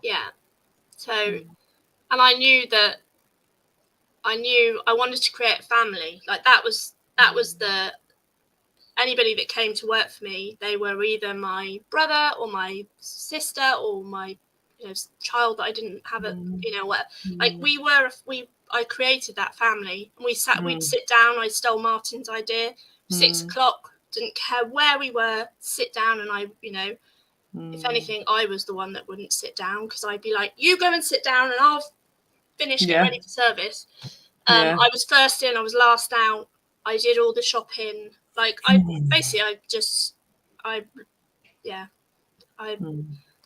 Martin really, I wanted to run like a Martin style restaurant, but without a horrible sous chef. So that's kind of what I did. And I messaged him to say that, like, he was very inspiring to me in setting up the restaurant. And also, and then I would I'd say the same to the chefs, right? We're going to do lamb. What should we do it with? And we would create stuff together. But even Kate out the front. So Kate, who's now one of my best friends, she came and was.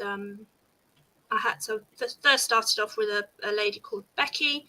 And she went on maternity leave, and then Kate came to join the team.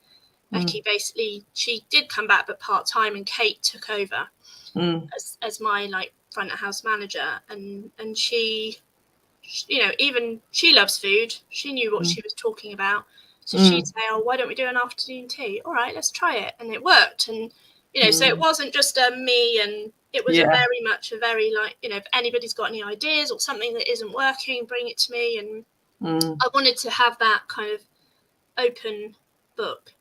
And I knew every detail of everything, and I knew every detail of all their lives. So I knew that if they were having a bad day, like Kate split up with a partner of, and she had a daughter who was tiny back then. And I knew, so if Kate was having a bad day, I would cut some slack because I knew what was going on outside. So I made it my job to look, without even realizing it now, just saying this out loud, I made it my job to look after their mental health because back then it wasn't called mental health. It wasn't.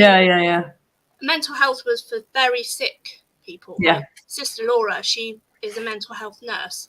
And, that's like, it wasn't a word that was generalized. It was very specific. If you had a mental health problem, you probably were at the doctor's, or I don't think even depression was really called mental health back then. And then so I just I made it about the team. Like, and I would say, even to the washer-upper, you are the most important person in this whole thing. If you don't turn up, we're screwed. Like, I can't do my job without you. The girls out the front can't do their job without you. So that was where it was led by that, creating a family and making it a safe space for everybody. So, and some came and didn't last and didn't gel, or there was still the banter. There wasn't the games. There wasn't the bullying. I mean, but then, like I say, I did have a mum in the kitchen telling me that I bullied her son, and so hospitality is hard. Like, it's hard. It's a lifestyle. It's a choice. It's not like, if you're going to be in catering, or you have to love what you do. You have to want to get up in the morning and know that you've got a 12-hour day ahead of you, and then you've got to do it again tomorrow, and again and again and again, and every day is different, and it's not. Yeah, it is a lifestyle, isn't it? It's not by any stretch of the imagination a job where you go, oh, I'm done now, gonna go home and then I'll have my life. It's like, no, that's your life. Like that, when we were in kitchens, that's life. And when I think being with that, fine, trying to fight against that, game over. Like, if you want a life that's outside of the kitchen, it's just impossible. I mean, I remember losing friends because I didn't phone them back or didn't reply, and this is 20 years ago. So, phones were like coming in, but they're not like they are now. I mean, fuck, I don't know how chefs deal with kitchens and phones now, because like, we wouldn't even have time. Like, we had mobile phones, but it was the old Nokias that was just phone and text, right? And so there's nothing, it's not like it is now, but it's like, that was our life. So then that was fine. But thinking that that's getting in the way of life, or a job's in the way of life, and trying to have like a job and a life and keeping them separate, like, that's never going to work. No. Hospitality is very like, your life is your work. Yeah, like working, Christmas, Easter, bank holidays, like the weekends, every time when the rest of the world is off, people in catering are working. Like, that's the game. How did you find the running the business side of it when you were doing it, when you had a restaurant? You said about your mum and I didn't. I could never have told you how much we had in the bank. I ignored all of it.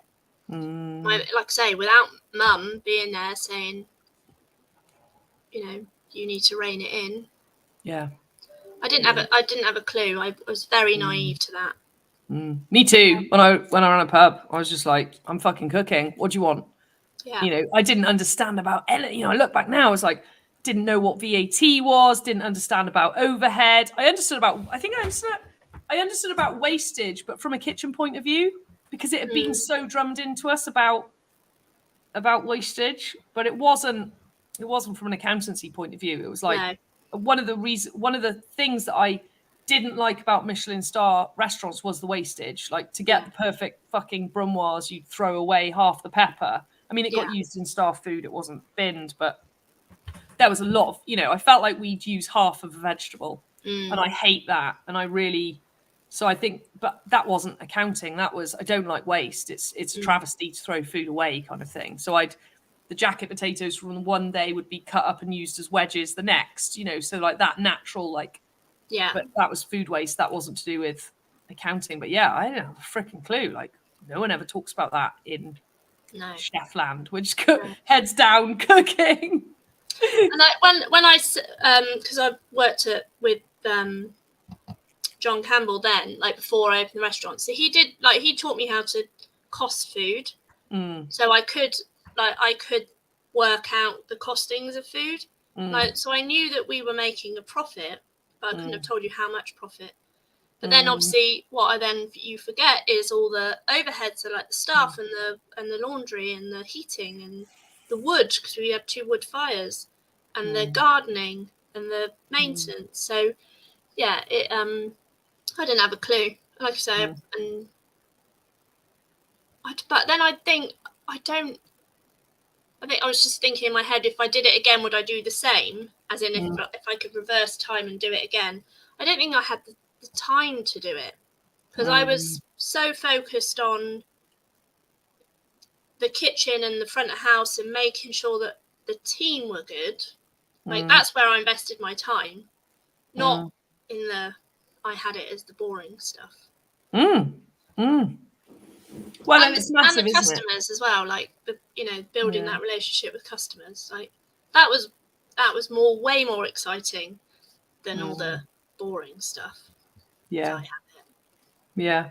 Well, and there's the whole world. Like for me, when it was interesting when you said that, you know, if I went back again and did it again, and I was thinking about the pub that I ran, I was like, I don't know that I would. The only thing that I would do or need to have done is put the bloody prices up, which is what do I talk to everyone about now? You know, as a money coach, we're not charging enough, but catering is. I look back now, and the numbers of restaurants I go into, and I just go, there's no fucking way these guys are making any money. I mean, we went just recently. Owen was looking at buying a fish and chip shop. I don't know if I've spoken to you about this. And it was turning over £1 million a year. Right?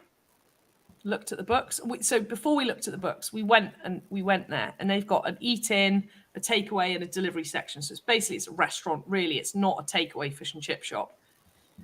And I ordered a piece. I wanted. They had hake on the menu. I was like, fuck it. I love, like a good piece of hake. I ordered the hake. I swear to God, it was like the width of this glass, like that chunky, like chips, best fish and chips I've eaten probably ever. It was £10.95. And there you go. I'm in a fucking restaurant and I'm being served, like waitresses come over. I'm drinking tea out of a teacup with a pot and a milk jug, all of which has had to be brought over, all of which has to be washed. And I'm like, I remember going, that was a badass plate of fish and chips. And he's turning over £1 million, but how's he making any money? And he wasn't. Like, they were. They've had a very nice lifestyle out of it. There's that whole world. But actually, from a business point of view for selling the business, not making any money. No one's going to buy that business. You're going wrong from the start. The reason he was making money because it was his business. And he had no overhead in the building. He owned the building he'd built up over years. It's a 3-generation fish and chip shop business, gone on for a long time. But I'm just like, Jesus, man. Like, you need to double the plate of that fish and chips if you want to make it make money. Yeah. Probably cost him about that just to buy the hake in. Well, I said when we met afterwards, I was like, how much the hake cost you? That must have been £5 just for the hake. And he went, no, it's less. And actually, he would buy in whole hake, fill them himself, and chop them down. So you go, okay, fine, £3.50.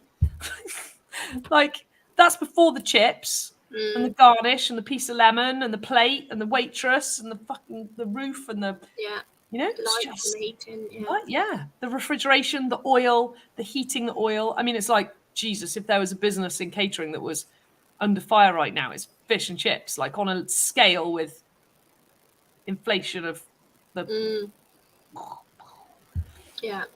And again, I still think I don't know what the answer is. I mean, the industry's answer is chains and mass produced and bought in. That's how some of the industry's making money. But they're like, the ones of us that want to cook our guts out and make a living,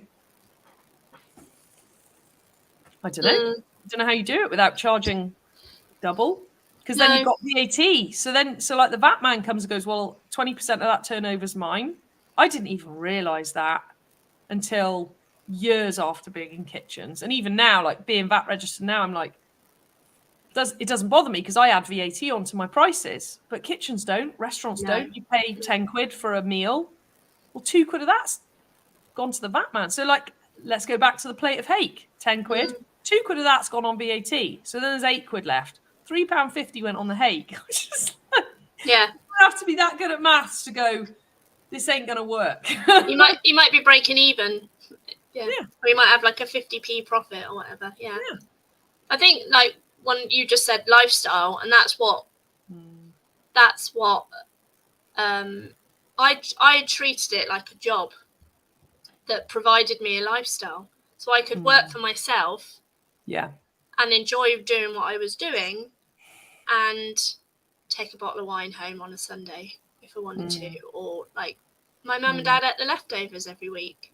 Like that was that was their wages. Like anything that was left, because we used to do Thursday to Sunday. So on a Sunday evening after we'd finished lunch service, we'd clean down and everybody would disappear, and then whatever was left in the fridge was mum and dad had their fridge and I would put everything in it and I'd say, right, that's all for you, and I'd take some steaks home, and it was a lifestyle. I got married there. Like the wedding kind of was epic and cost a fraction, I guess. Yeah. But paid my in other sisters had ways. parties there. My mum and dad had their anniversary there. Like it created a lifestyle. And I think going all the way back to the hotel was when my mum and dad and aunties and uncles had it. That's also how they ran their business as well. It was a lifestyle because we all had our, the amount of weddings, family weddings that happened in that hotel. I had my 18th birthday there. My, Polly, Laura, Becca, we all had our birthdays there, or whatever, cousins. It became a lifestyle, and I think that's that's where I learnt that. But no, it didn't like the Kate and Leon, who was my sous chef, they were on more money than I was. And I would tell them that. I'd say, like, you per month, you earn more than I do. But I'd take the steak home and the bottle of wine, and Andy would come over for lunch and not pay, and it created me a job that I loved, and it created us a lifestyle. I just had to work 60 hours for it. But then 60 is less than 80. So and it's yours, it's not someone else's. So you're working 60 and yours, not someone else's. It's really interesting, just that whole concept, and the whole narrative of like make loads of money and make profit and all of that. And it's like you can't really, I mean, you can account for, I'm sure an accountant, forensic accountant could account for and gone, well, you had the lifestyle equivalent to this. But it's like there's something unsort of speakable that is like in the lifestyle of it, and that is like actually having a life where you get to do what you want, and you've got everything you want, and you've got access to what you want.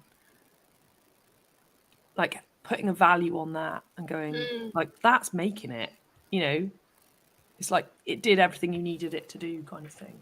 It's really interesting. Like I wasn't driving around in a Ferrari and didn't have lavish holidays, but did you want a Ferrari or a lavish holiday? No, well, maybe a holiday. Maybe a holiday. But the odd holiday would have been nice.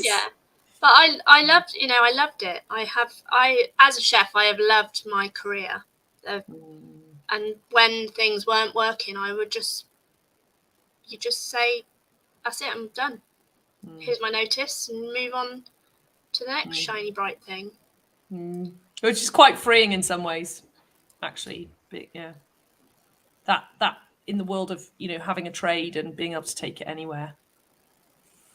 I remember my gran used to say that to me. She'd say, you'll do all right, Amy, because people will always need to eat. Yeah, it's true, right? It's like, what are the jobs that are being taken away? It ain't ever going to be an artisan chef. If anything, actually, chefs might start getting paid relevant to, what it takes, because it'll become a premium. A bit like, plumbers, electricians, carpenters, all the trades, engineers, actually anyone now with hands-on, much harder to take that away from people. Whereas anyone with a degree that's got an intellectual side, lawyers, accountants, it's like, boom, hasta la vista to the industries in massive swathes. So it's an interesting switch, isn't it? Where what used to be less valued, like you said, if you didn't know what you wanted to do, it's like, well, go to catering, anyone can do it. Now it's like, well, can they? It's not taken away in the same way. And sometimes I get a bit frustrated that what I believe is just food, labeling it artisan and charging like a crazy premium for it. But actually, I would say it's probably a fair price based on the conversation we've just had. But like that whole labeling it artisan, when it's like, no, that's just food. Why can't we call the other food cheap shit, factory product, and then just call this food? Like, why do we have to call this artisan food? Why can this not be food? And that's horrific shit that you don't really want to put in your body. Food-like products, as I like to think of them as. Yeah, it's interesting. It's really interesting hearing you speak about it, and like us having this conversation like this about it being a lifestyle, and that whole, since looking after grandma in December and then her passing away, but managing to like keep her at home. And there's a whole world in the care industry. Like care's very similar to catering. It's very hands-on. It needs humans. You can't replace it. Very underpaid as a sector. And at the same time, everyone in the sector is crazily underpaid, but the care is crazy expensive because of the amount of hours. Like we had 2 living carers for grandma, and it was costing like 120 grand a year, like burning through money, like fucking just, I mean, lucky that she built such an amazing resource that we could do that. Most people, it would have been like, sorry, you got to go into a home because it's cheaper. And even then a home is like 3 grand a month, 4 grand a month, you know, but that, what came up for me since going through that experience is, and having a good friend, Erica, who she walks Daisy, their neighbours, and they take Daisy for a walk, and she works in the care industry and had just got made redundant from a company because basically they were cost cutting. They had shareholders, they needed to make more money. How do you make more money? Well, you just cut staff. But they were already short staffed. They were already not really functioning. And then they were like, so she took redundancy. She was like, I am not staying for the shit show that this is going to turn into. And it's a really interesting conversation to have spoken about catering like this today. And then in the past, I would have said to you, forget like business all the way, got to make a profit. You know, you've got to know your numbers, yada, yada, which I still stand by. But there's something for me around, and I don't like not-for-profits and I don't like charities. And that's when they go too far the other way, like the NHS and its wastage and how much people just don't value anything, and people get a doctor's appointment and then just don't show up because they have no idea what that cost and all of that world. There's something very interesting for me brewing around businesses that are not for profit and still very profitable, but the profit stays in. It's like getting the balance of the two. And it's also like restaurants making it, it's like lifestyle. You're not trying to pay a shareholder. You're not squeezing everyone in the business so that, whoever put the money in the first place can get their return on investment, which I'm all for. I've got property, I believe on return on investment. There's something for me in having money work and lifestyles work and humans work without this like endless thirst for profit that goes where? Somewhere else. Probably to the taxman. Quite a lot of it, probably, yeah. Ironically, or not ironically, but then and then that whole cycle of potentially getting wasted. But I think the kids are in private school, right? But it's a charity, which I didn't realize until they went into that school. And it's run as a not-for-profit charity. So all the money, the school fees, it goes back into the school. There's no shareholders. There's no profit coming out. I was like, wow, that's such a great model. And the people that run the school fucking care about the school. Like they care about education. They care about the school.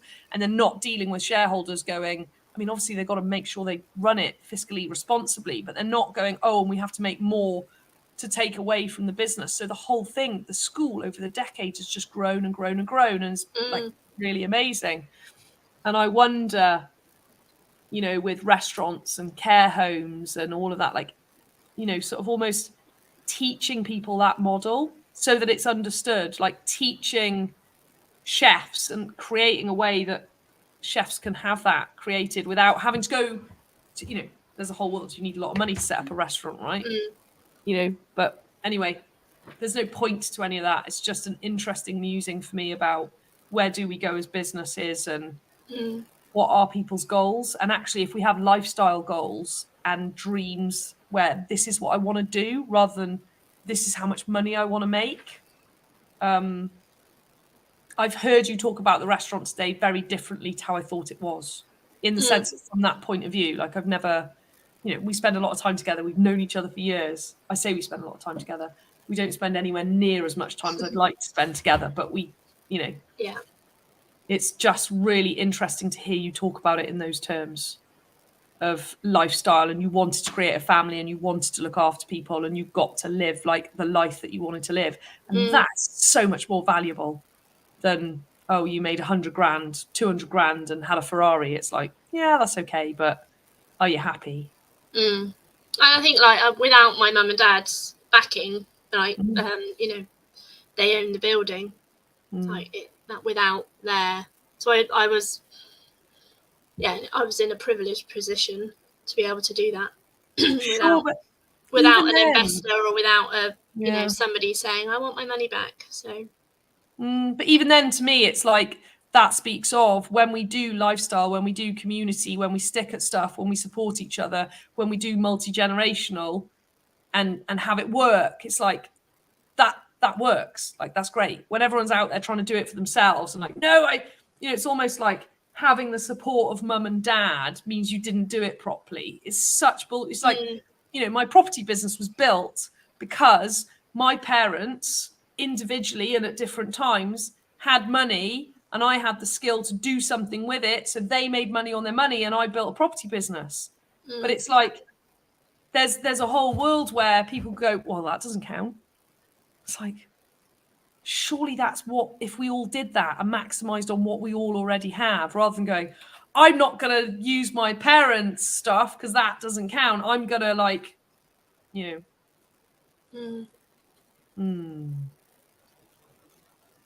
It's almost like, actually, for me, and I don't talk about this a lot, actually, and I don't really like talking about property and money outside of, even in our groups and all the rest of it. It's like, there's something for me where I think that's a triumph to like be able to take anyone in my family's money and make them make money without having to do property and me do property and be able to make money. For me, like, quietly, that's a fucking major triumph. But outwardly, on like social media, there's a whole world of, and this may not be true, this may be completely be in my own head. There's a whole world of, oh, I didn't really do it. It was mummy and daddy's money, like that world. Yeah. Well, it's all right for her. Yeah. It's all right for her. Yeah, it's all right for her. Mummy and daddy were rich. It's like, not really. And yes, compared to some people and all of that. And it's really interesting to, again, have those conversations. And I have it with some of my clients and they're like, oh yeah, but that's friends and family. That doesn't count. People have actually said that to me when I've said about getting investors. Oh, it doesn't count. I'm like, that's exactly the place. Like, have your your instant surroundings of everyone be uplifted rather than going off somewhere to find an investor, a mythical unicorn investor who's sat there waiting for you to come and show them that you can make them some money, rather than saying, Mum, Dad, got any savings that you're sat on that you're too scared to put in the stock market? The fact that you did it with your mum and dad as a restaurant, like, wow, that takes guts, right? For your mum and dad as well, because restaurant failures are off the scale. I mean, people fuck up in property, but a microcosm compared to what happens in catering.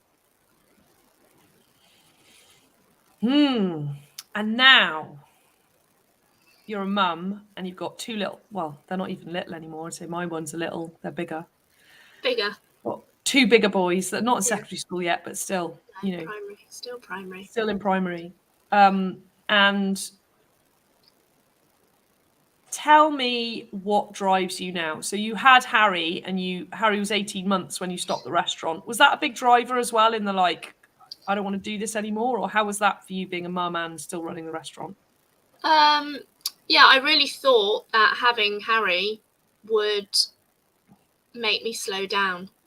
I really thought that by having another human being would make me go, oh, look, there's something else other than working 60 hours a week. The reality was that he just slotted into those 60 hours a week. And then outside of the 60 hours a week, I would then be a mum. So, and he was such an amazing baby, as in he was very chilled, and he would sit in a rocking chair on the pass, and I would feed him at 11:30 for lunch service, and then he'd start whining, and I'd be like, just let me stand this last table and then I'll feed you. And the girls would walk past and bounce him, and he'd make him laugh or whatever, and then he didn't move. Like, he was quite a lazy baby, like, which worked in my favor. And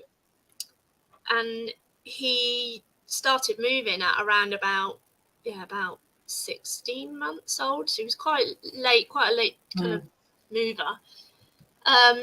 So then at about 18 months, it was just like, at that point, I was a bit like, what am I doing? Like, what am I, what's it going to take?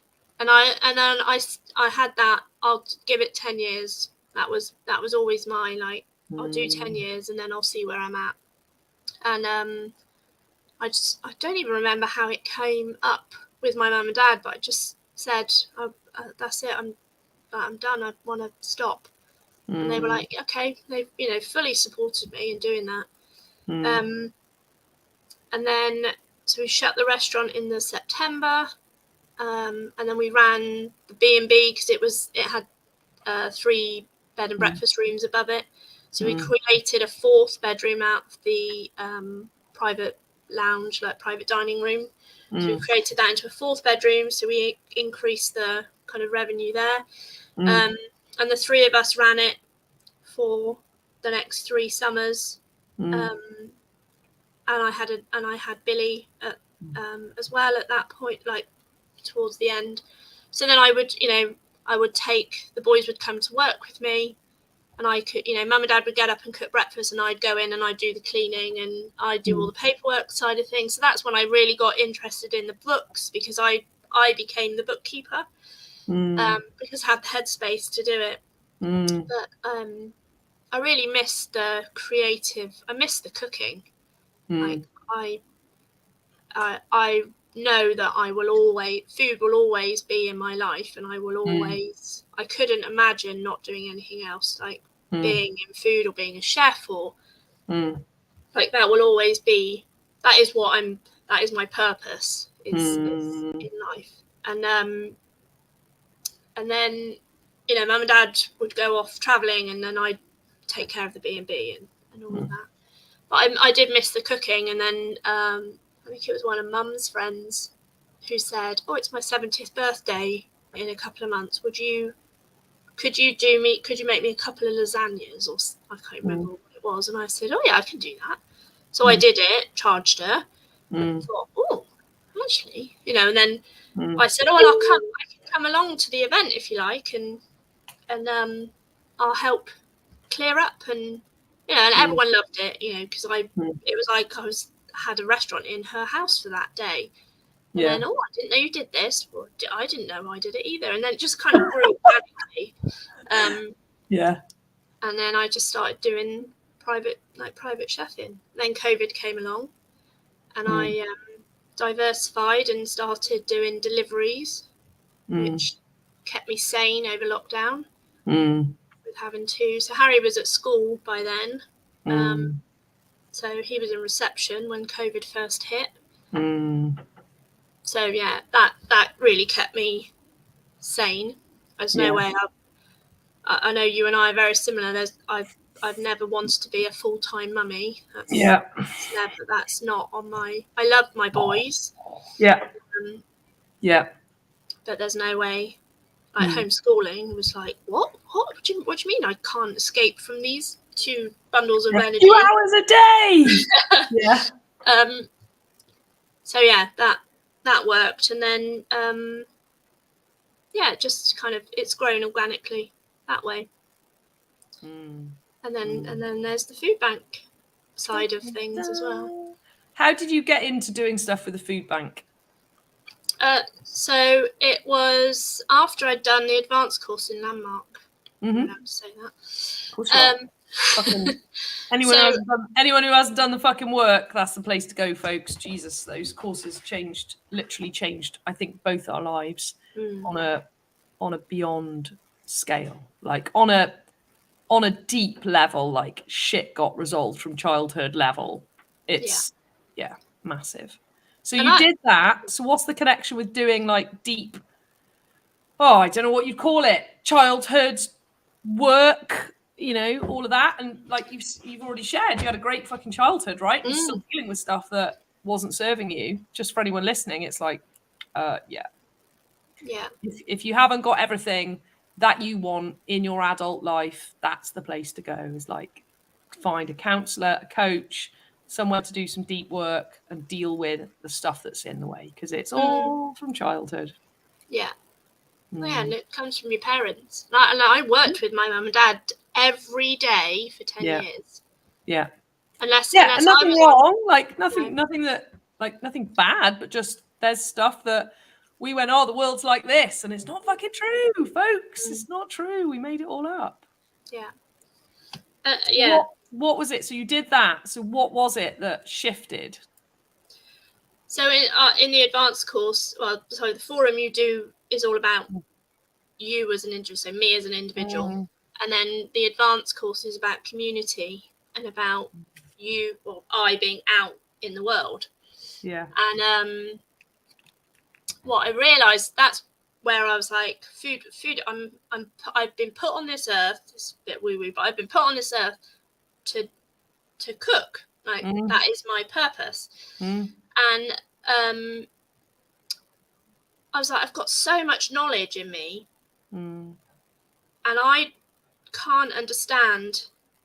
Well, I couldn't understand why people couldn't cook.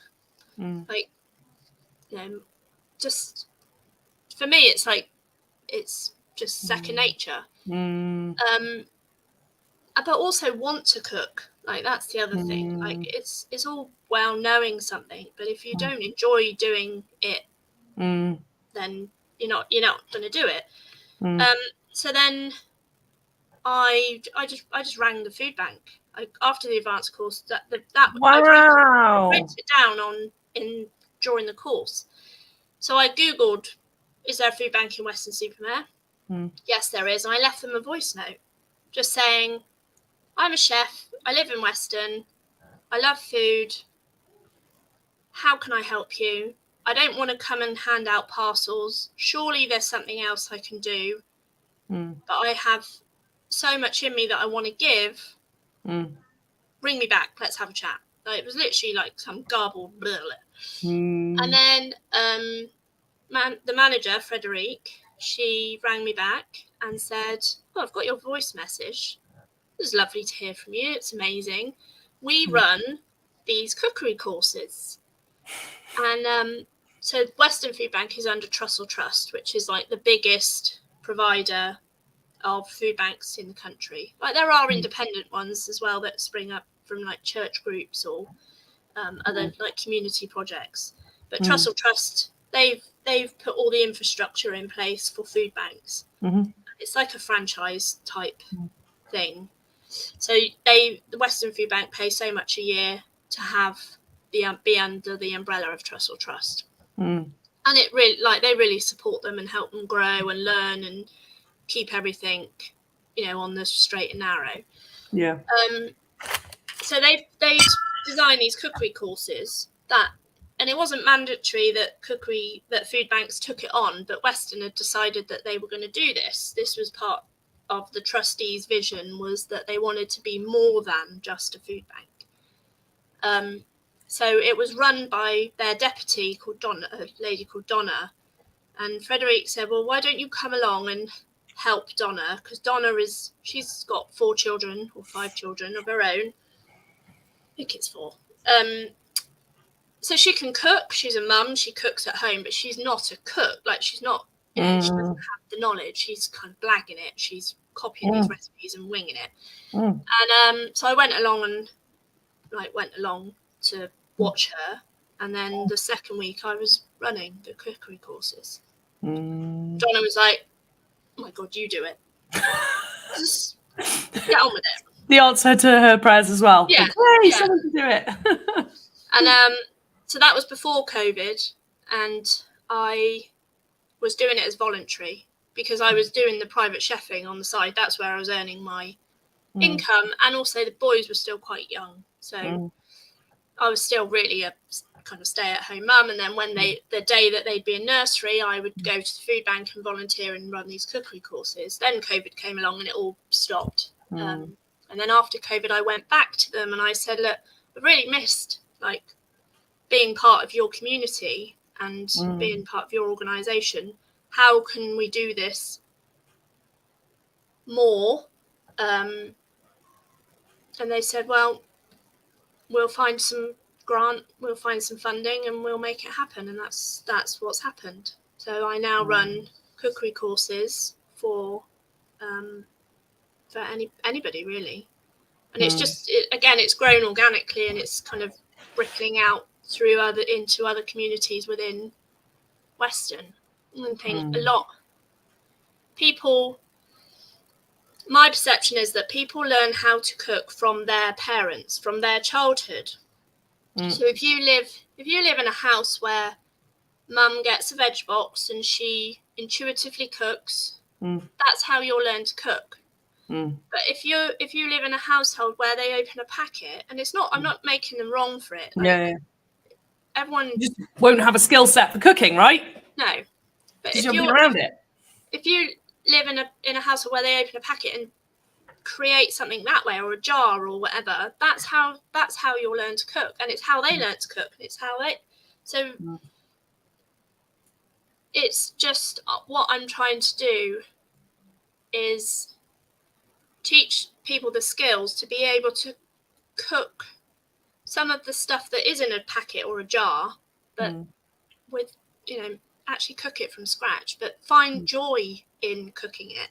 And that's been the biggest thing for me, like over the years of like, I don't understand why people don't love food. Like, for me, food is a joy, not just in the eating, but in the creating, even going shopping. I love food. I hate shopping, like clothes shopping, shoe shopping, any of that. But food shopping, if you said we're going to go to especially a new supermarket that I've never been in, like in a different area, I love it. And I would go up and down the aisles and like, oh look, I've not noticed that before. But but people don't have that. Like, that isn't there for everybody. So if I can bring a little bit of joy into their lives through food, that's kind of my strapline, really. And there's something about, I mean, it's a bit like, me teaching money stuff. It's like, once we become adults, there's well, we should just know how to cook. We should just know how to do money. It's like, well, most people don't actually. So then it's a hard thing to learn, because it's almost like everyone's ashamed to say they can't cook, but a lot of people can't cook. And it's so easy to have convenience food now that it's like you can get away with not cooking, because you could just buy it all made anyway and chuck it in the microwave or the oven or whatever. And it doesn't matter whether it's a bargain basement price, barely any food was used in the making of this, or a, bespoke ready meal made by you, if and when you sold them. It's like, it's still not cooking. But it's also one of those things where people go, well, I should know how to do it and I can't. And then it's embarrassing. So then people don't talk about it. And actually, I think there's something about the joy comes once you've learned, and it can come during the learning if you set out to have it be joyful. But it's a really interesting one. And I'm the same. I'm like, how can you not love cooking? I like when my Riverford box arrives every week, it's like Christmas. I'm so excited. Like, what veg have I got this week to do stuff with? But it's not normal. Like, we were talking on Friday, weren't we, about most people want structure. Tell me what to cook. I'll get a recipe. I'll do it. Whereas Ruth and I and you are like, well, I'll just cook depends what I've got in the fridge. Then I'll cook. Yeah. I think when you had, is it Katrina? Yeah. Katrina? Yeah. I listened to her podcast, and like, there were nuggets in that I was like, oh my God, especially when she was talking about the structure of recipes. Yes, like that you have a base, and then you have the meat, and then the sauce. And I've stolen that, so thank you very much. Yeah. Shout out to Katrina. She was fucking epic. And do you know what's epic? She's not a chef. And I think I said that to her on the podcast. I said, you don't get it. Like, we're chefs, so we've been told this is the way to cook. But she's explaining it in a way that was like, oh, no one's ever said that before. Yeah. It's brilliant. So I've been so I've taken that. So when somebody says to me, well, I make bolognese, spaghetti bolognese, but I take it out of a jar, I can give them the confidence that they can create their own jar of sauce.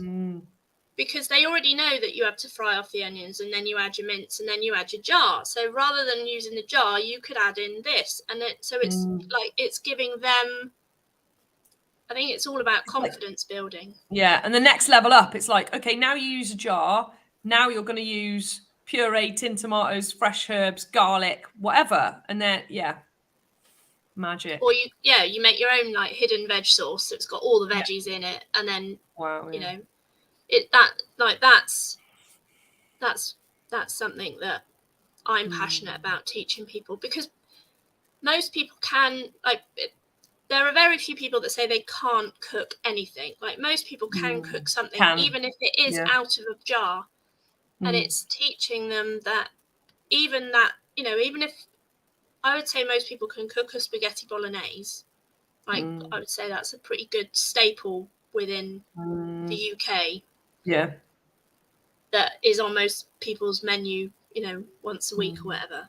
And it's relatively cheap to make. So even if you start there, but then you build on that, and you say, well, you could make a curry, because you're doing exactly the same, but instead of using mince, you use chicken, or you add some extra spices. So I haven't, or sausage casserole, or I can make a sausage casserole, or I can make a cooked breakfast. Well, then you could cook a roast dinner, because if you can cook a full English breakfast and bring it all together at the same time, you can definitely cook a roast dinner. It's exactly the same. Yeah, that's brilliant. Everything. So it's like it's giving them the skills, but also the confidence and the space to be able to experiment. I think that's the one thing, is that if they come to me and mess up, it doesn't matter, because it's not cost them anything. Or if they come to me and we make bean burgers, and I say, right, today we're making bean burgers, and they'll go, oh my God. And then we make them, and then they're like, oh my God, this is amazing. But if I'd given them a recipe and said, make that at home, they would go, well, I'm not going to waste my money on that, because it's minging like that. I don't want to cook it. Whereas if they can go into a space where we're going to cook it, and then you'll realise how good it is, really good. Then you'll recreate it at home, and it's a really cheap recipe that can feed the family. So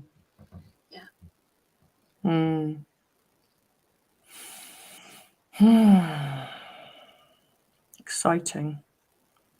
It's massive, isn't it? Like that, when you were saying that about confidence, it's kind of the same with money coaching. And actually what was coming up for me when you were talking, it's like, it's just upgrading. It's a bit like wherever, I'll say when I'm doing my money mastermind, I'm like, wherever your money's at now, if it's not what you want it to be, come and upgrade it. And it's the same with cooking, right? It's like, it doesn't matter how good or bad a chef you think you are, or cook you think you are.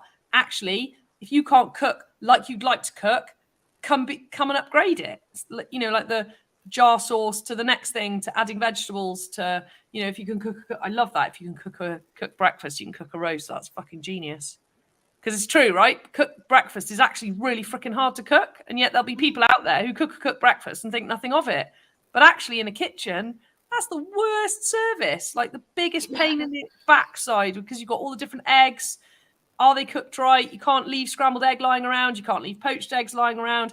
If you've got a cafe and you're listening to this and you don't cook bacon to order, just stop it.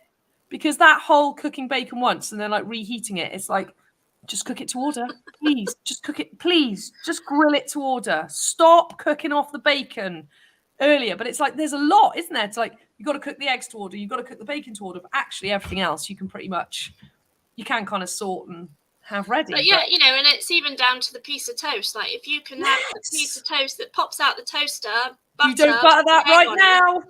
Yeah, like if you can do that, then you could definitely cook a roast dinner. Yeah, because you're used to bringing a lot of stuff together in one go at the same time. So and a lot of stuff that can't be just left lying around and go, oh, we'll use that now.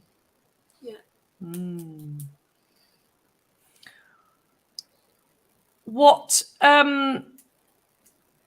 where do you see this going? Food banks, teaching people. What do people do if they have heard you today and go, oh my God, I want to learn to cook with Amy? Can they come to Weston and learn to cook with you at the food bank?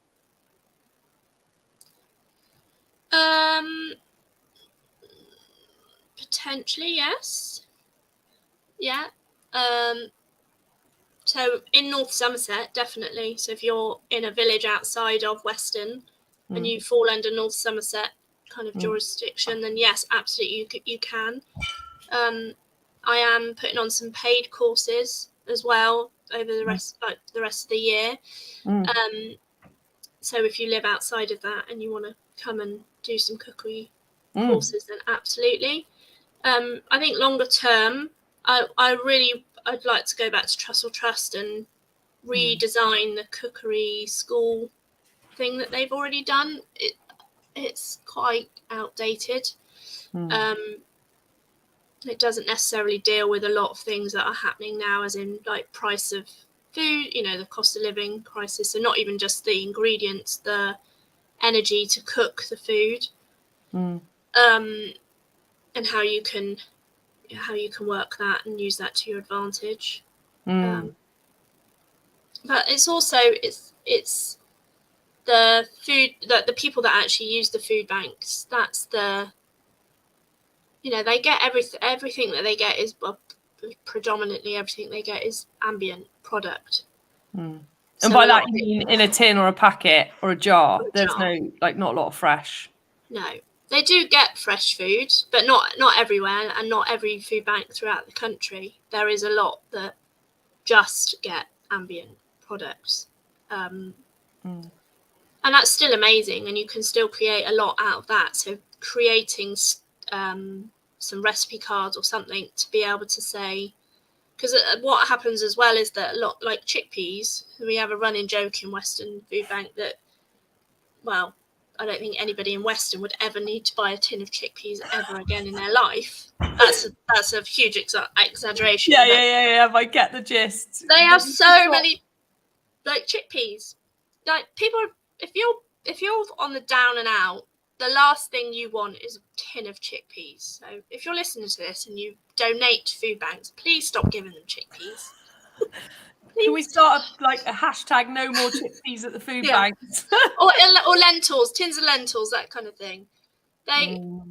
So a lot of people that come to the food banks, they pack into their bags, they will leave the chickpeas, or they'll leave the kidney beans, or the green lentils, or because they'll look at them and go, oh my god, my life is pretty sucky right now, and the last thing I want to do is create a soup out of these green lentils. So they give it back to them. But if they had a card that could say, well, actually it's actually really simple to make something yummy, you can make a bolognese out of these green lentils, then it might inspire them to take them and interesting. Or come on a cookery course and learn how to do it, or give them the confidence to do it. That's so funny. Food banks drowning in chickpeas that no one wants. Well, they are in Weston. I don't know about all it. I'm sure that it's probably if you're dealing with it there, it's probably happening all over. Yeah.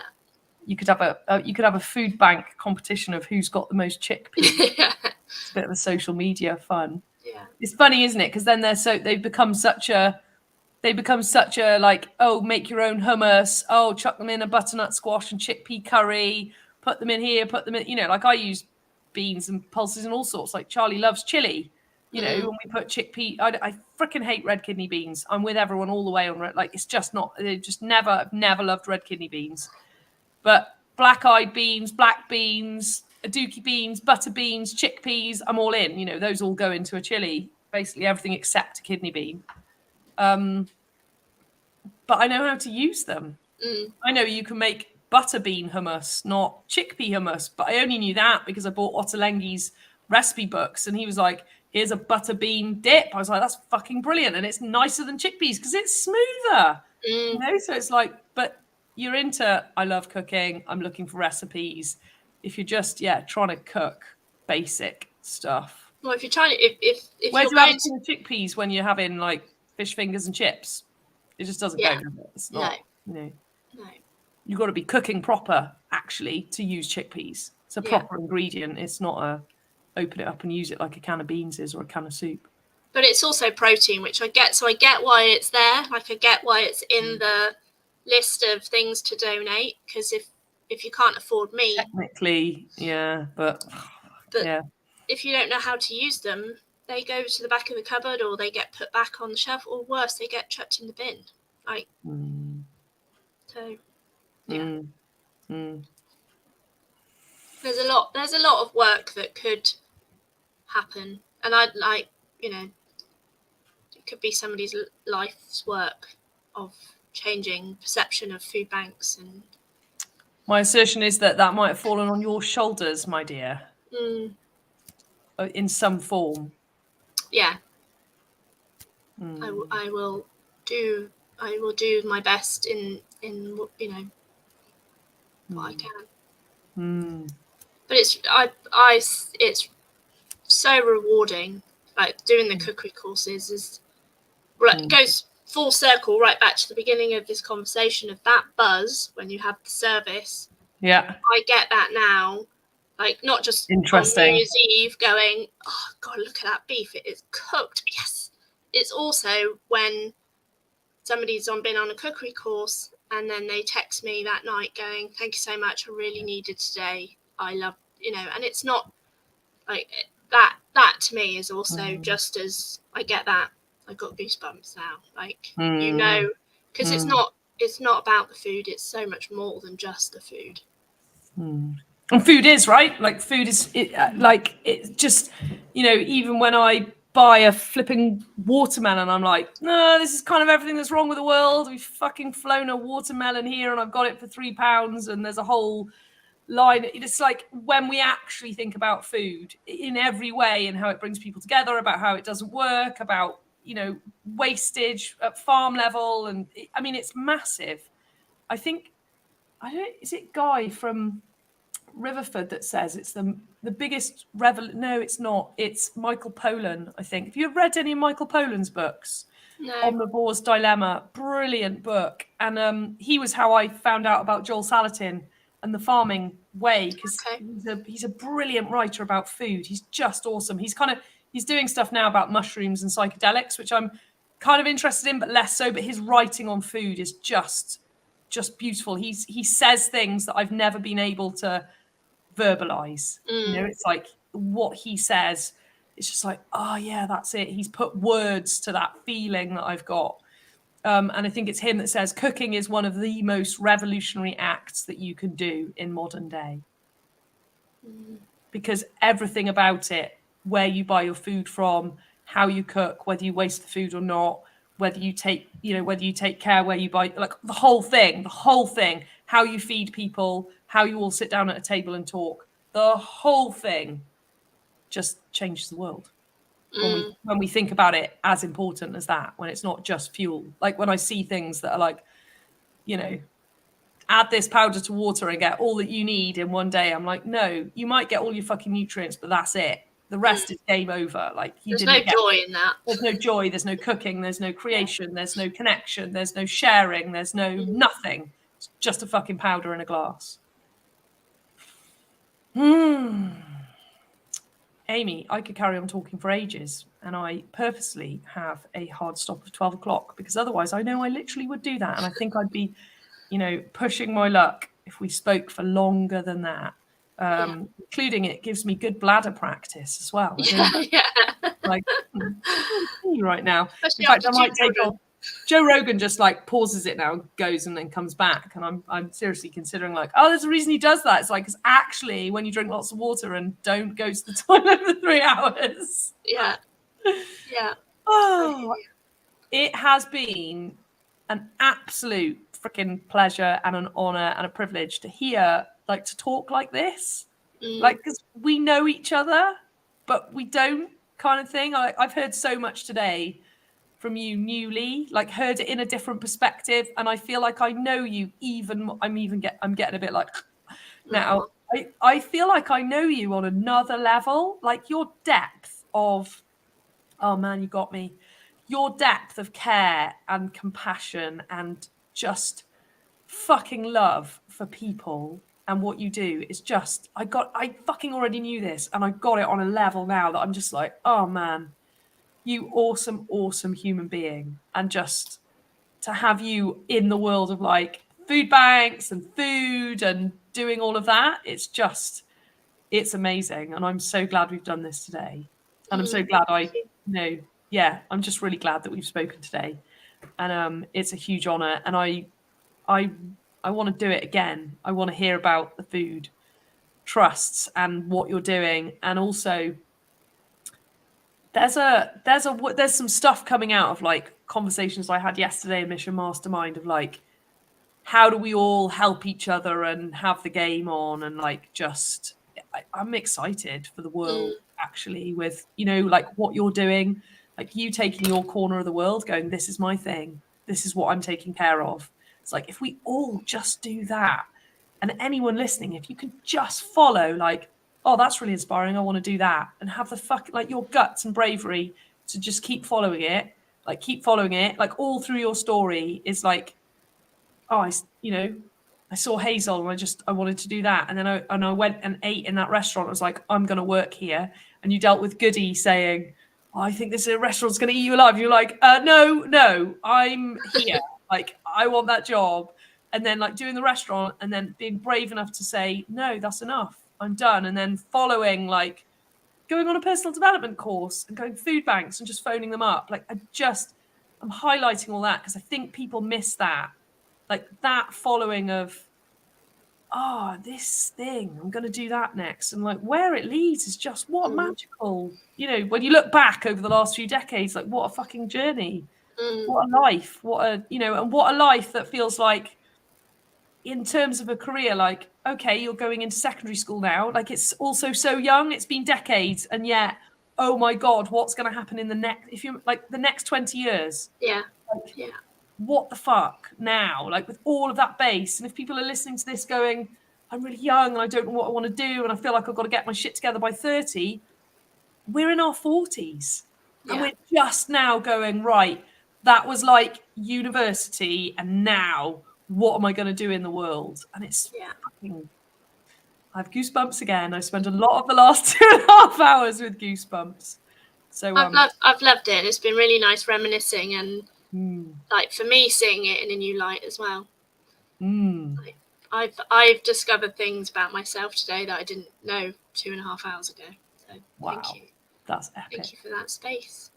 Yeah, it's a pleasure. It's a pleasure. I love you very much. I love you too. I'm very lucky to have a bestie like you. And here's to the next 20. What a fucking good way to end a podcast. Here's to the next 20 years, baby. Let's see where it takes us. And like, what a brilliant to have this recorded. Like, this is where we were at. We're in our early 40s. Let's do it again. Yeah. In years and in 10 years and in 20 years and see where it takes us. Because magical recording the journey.